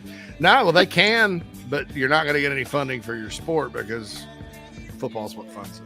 That's right. Anyway, getting off that topic, Kosi Barnes is announcing Saturday night, three-star corner from Greensboro Grimsley. So we'll have that on thebigspur.com. Be sure to check that out. Happy Gilmore 2 comes out this weekend. That's awesome. When we get back, Phil, I want to talk about two possible things. First, briefly, the movie Falling Down and the breakfast scene. Possibly. But also what I really want to talk about, I'm just kidding about that, is the backup quarterback job. That's unsettled. We haven't talked about that a whole lot. No. This summer. But the backup quarterback, which is important, we haven't discussed that all summer. Will it be Luke Doty? Be Aaron Nolan? Will it be Cutter Woods? I think it's one of those three because there's nobody else. It's probably one of those three, right? Yeah, One right. of those three. We'll be back to talk about that on the other side of the show. Don't forget to download the Chief Sports app. And we'll be back to wrap it up on Terrible Tuesday, except for tacos, right here on the show. I said, oh, Lord Jesus, it's a fire. Ain't nobody got time for that. Disaster comes uninformed. During and after natural disasters or accidents, there can be a heavy loss to property.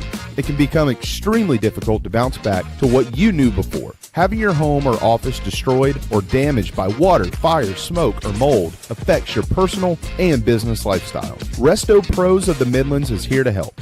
Open 24/7. Call them when you need them.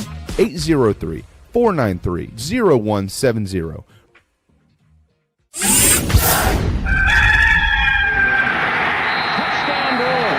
Set up a screen, and it goes to Brewer. 20, 15, 10, 5. Touchdown, Brewer. His second of the day.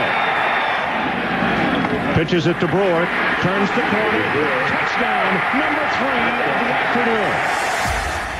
Hey folks, it's Mike Morgan for Ryan Brewer Fence. That's right, you know the former Gamecock legend as a terrific college football player. Well, I know him as that too. I also know him as the guy that runs a great business, one of the best businesses in South Carolina. How do I know that? Well, for one, I'm actually a client of Ryan's. I had my home in Columbia done years ago, and his crew did an outstanding job, just as he does for everybody else. Whether you're in the market for a fence, railings, columns, or anything in between, their craftsmanship, their experience, and service second to none. Ryan Brewer Fence has over 15 years of experience with consultation and installation of residential and commercial fencing and railings. Rest assured your job will be done with an unparalleled level of expertise, and it's done on time, and they do it right the first time. Again, you're not going to do any better than Ryan Brewer. Ryan Brewer Fence. The website is ryanbrewer.net. Set up an appointment today. Tell him Mike sent you.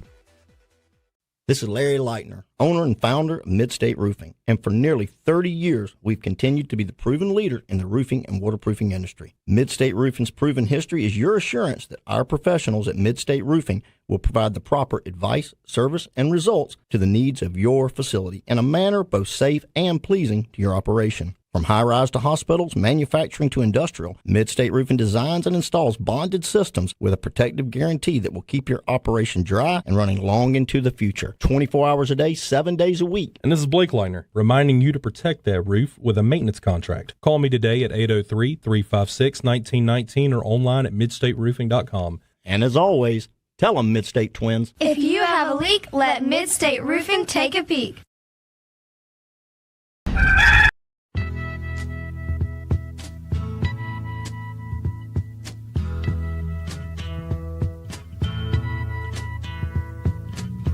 There's something happening here. What it is ain't exactly clear. There's a man with a gun over there, telling me I got to beware. I think it's time we stop, children. What's that sound? Everybody look what's going down. Now back to Inside the Gamecocks. The show.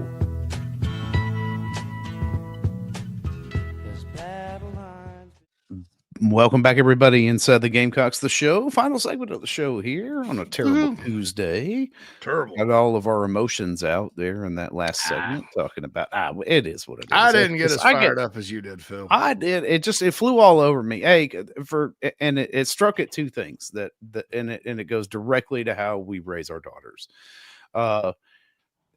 The only way that you can exist in a perpetual cycle of victimhood is if you allow yourself to do so. That's one thing that we tell them. You are not always the victim unless you allow yourself to be. And then the other side of that is you don't have to put out somebody else's light to make yours shine brighter. Right. And those two things fundamentally just struck me as like, completely counter to how I would want not only my daughters raised, but how I think, you should raise kids anyway. It's like, listen, you want something, you go do it yourself. You don't have to tear somebody else down to build yourself up. And if you're feeling bad, down, or put upon, you can change that situation because that's inside your head. Amen and amen. Backup quarterback.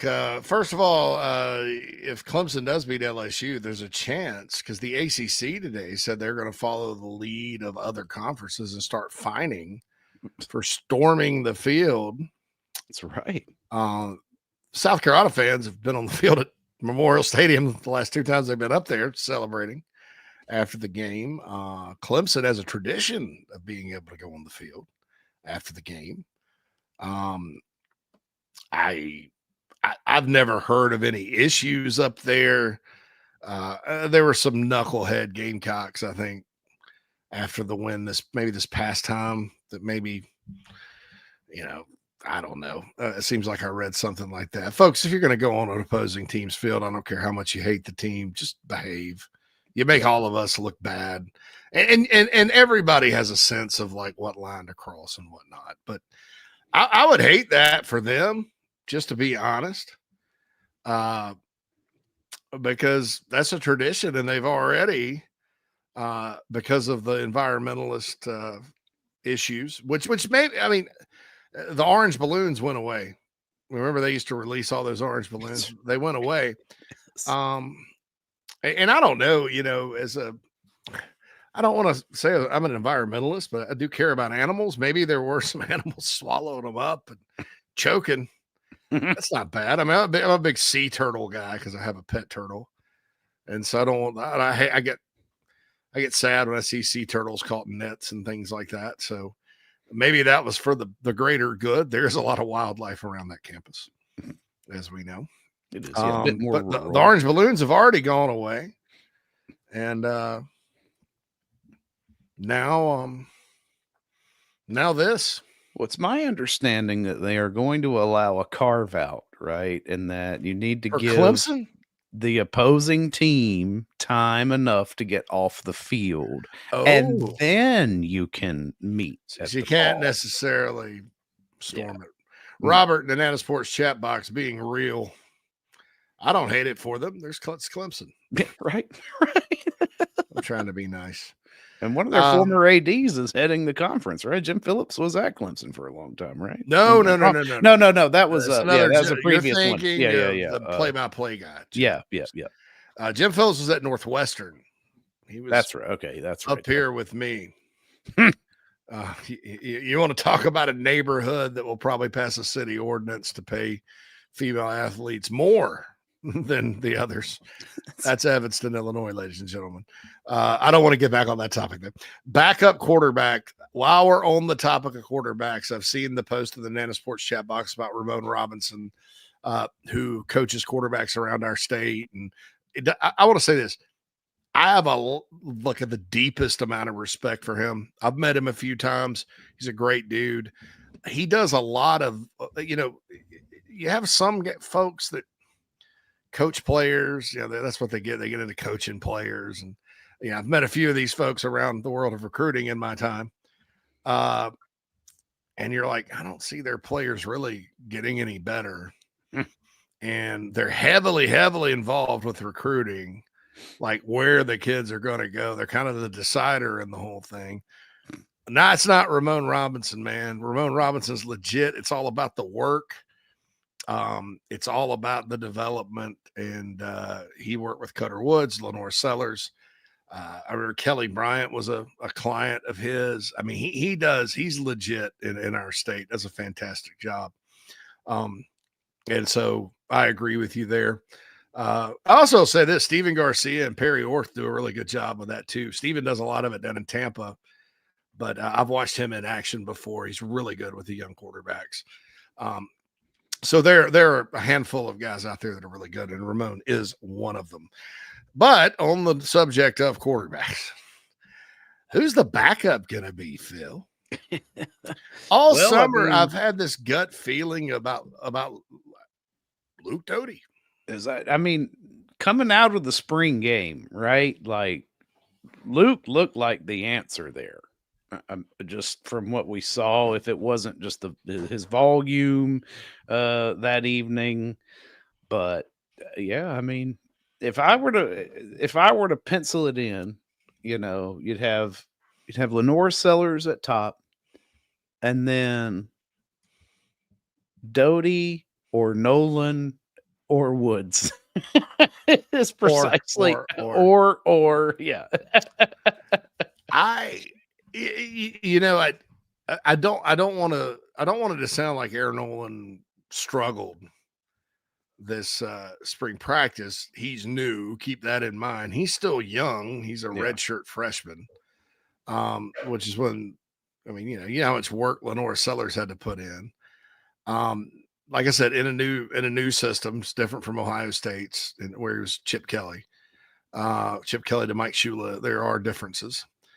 He's a lefty, and I think left-handed quarterbacks sometimes, because everything is oriented differently, it may maybe take him a little longer. I thought in the spring game he had less than no time. The spring game was a disaster on the offensive line. And it's not anybody's fault, because if you're going to have a game and divide the teams up evenly at that point with some injuries and things like that, Phil, you had to throw some walk-ons out there, and they're trying to block Dylan Stewart and all these other dudes. I mean, it's just not going to happen. Everybody's like, I can't believe this offensive line's that bad. Well, everybody's in the backfield constantly. I'm like, man, well, yeah. That black team might have had one starter on the front five. I thought this dude transferred to Coastal Carolina 2 years ago. I had no idea he was even there. And it's no offense to those guys. I mean, they tried hard. So the spring game really wasn't set up for him. You know, I think Cutter came in and as like sometimes freshmen do, they just nothing to lose. He was relaxed. Air looked a little tight, I'll be honest, in the spring game. And so he may come back as a different person, and it may be Aaron Nolan, just like the entire God-fearing United States of America thinks, just because of those 4 and 5 stars beside his name, that he's the heir apparent. He's not the heir apparent, even if he is the backup. Right. I'll say that right now, because you've got Cutter and you've got Duckworth coming in, and we'll see what happens. I mean, they may even take they've taken a portal quarterback just about every year. Actually, they have every single year. Jason Brown, 21, and Zeb Nolan technically was the portal quarterback. 2021, 2022, Spencer Rattler, 2023. Who'd they take in 23? Heading into 23? Nobody then, right? Because Lenoris was the backup in 2023. Didn't they bring in Oh yeah, he was. Sellers was the backup in. There, because like Tanner Bailey and those cats were still around. I think. Yeah. Maybe they were. Maybe they're not. And Anyway, then what they brought in Bevel and Nolan last year, right? Yeah, Davis, Bella, but Bevel and Ashford. Robbie Ashford's at Wake Forest, Robbie Ashford, and then this year they brought in Aaron Nolan, so they probably will do a quarterback. Maybe. What's the most ideal track, JC, for this quarterback? Like, I mean, barring injury, is the best case scenario. Sellers performs well, moves on. Doty ages out. Nolan and Woods both redshirt. Maybe. No, Nolan can't redshirt. No, he's already a redshirt. Yeah. I think it's probably the best track for Carolina football is Lenore Sellers has a great year. It is in the Heisman conversation, and just like that article said, I mean, they're already like considering him a top 3 quarterback in this draft already. Right. So if he goes out there and improves in the pass game, which I believe he will, he's gone. Yeah, right. I mean, everybody talks about the money he turned down from Auburn or whoever, the $8 million. It was $4 million a year and a 2-year contract, which he'd have probably been held to. Right. He'd make a lot more than $4 million in 2026 if things go his way this season. Hopefully they do. But assuming that happens, because if he's not good enough to go and he struggles this year, that's not going to be good for anybody. No, that's not going to be good for anybody. But I think that, as far as who the backup needs to be this year, unless Cutter Woods is just better than the other two, which I'm not ruling out, it could happen. I would think they would try to redshirt him because you always want to redshirt your quarterbacks, right? I mean, Lenore's redshirted, Yeah. And he can still play in 4 games and do that. So that's the other side. Unless Cutter's just that good. I think ideally, it would be between Nolan and Doty. Now, that answer I don't have. I tend to think it kind of depends on how good Aaron Nolan is in practice. I do think this. If Lenora Sellers has to go out of the game, like LSU, for example. Yeah. Luke's a good enough passer and a really good runner to where your offense doesn't really change all that much. Like, you still have that dual threat dynamic. You still have a guy that can throw on the run. Luke's a good passer of the football. He's older. He knows the plays. He's a leader on the football team.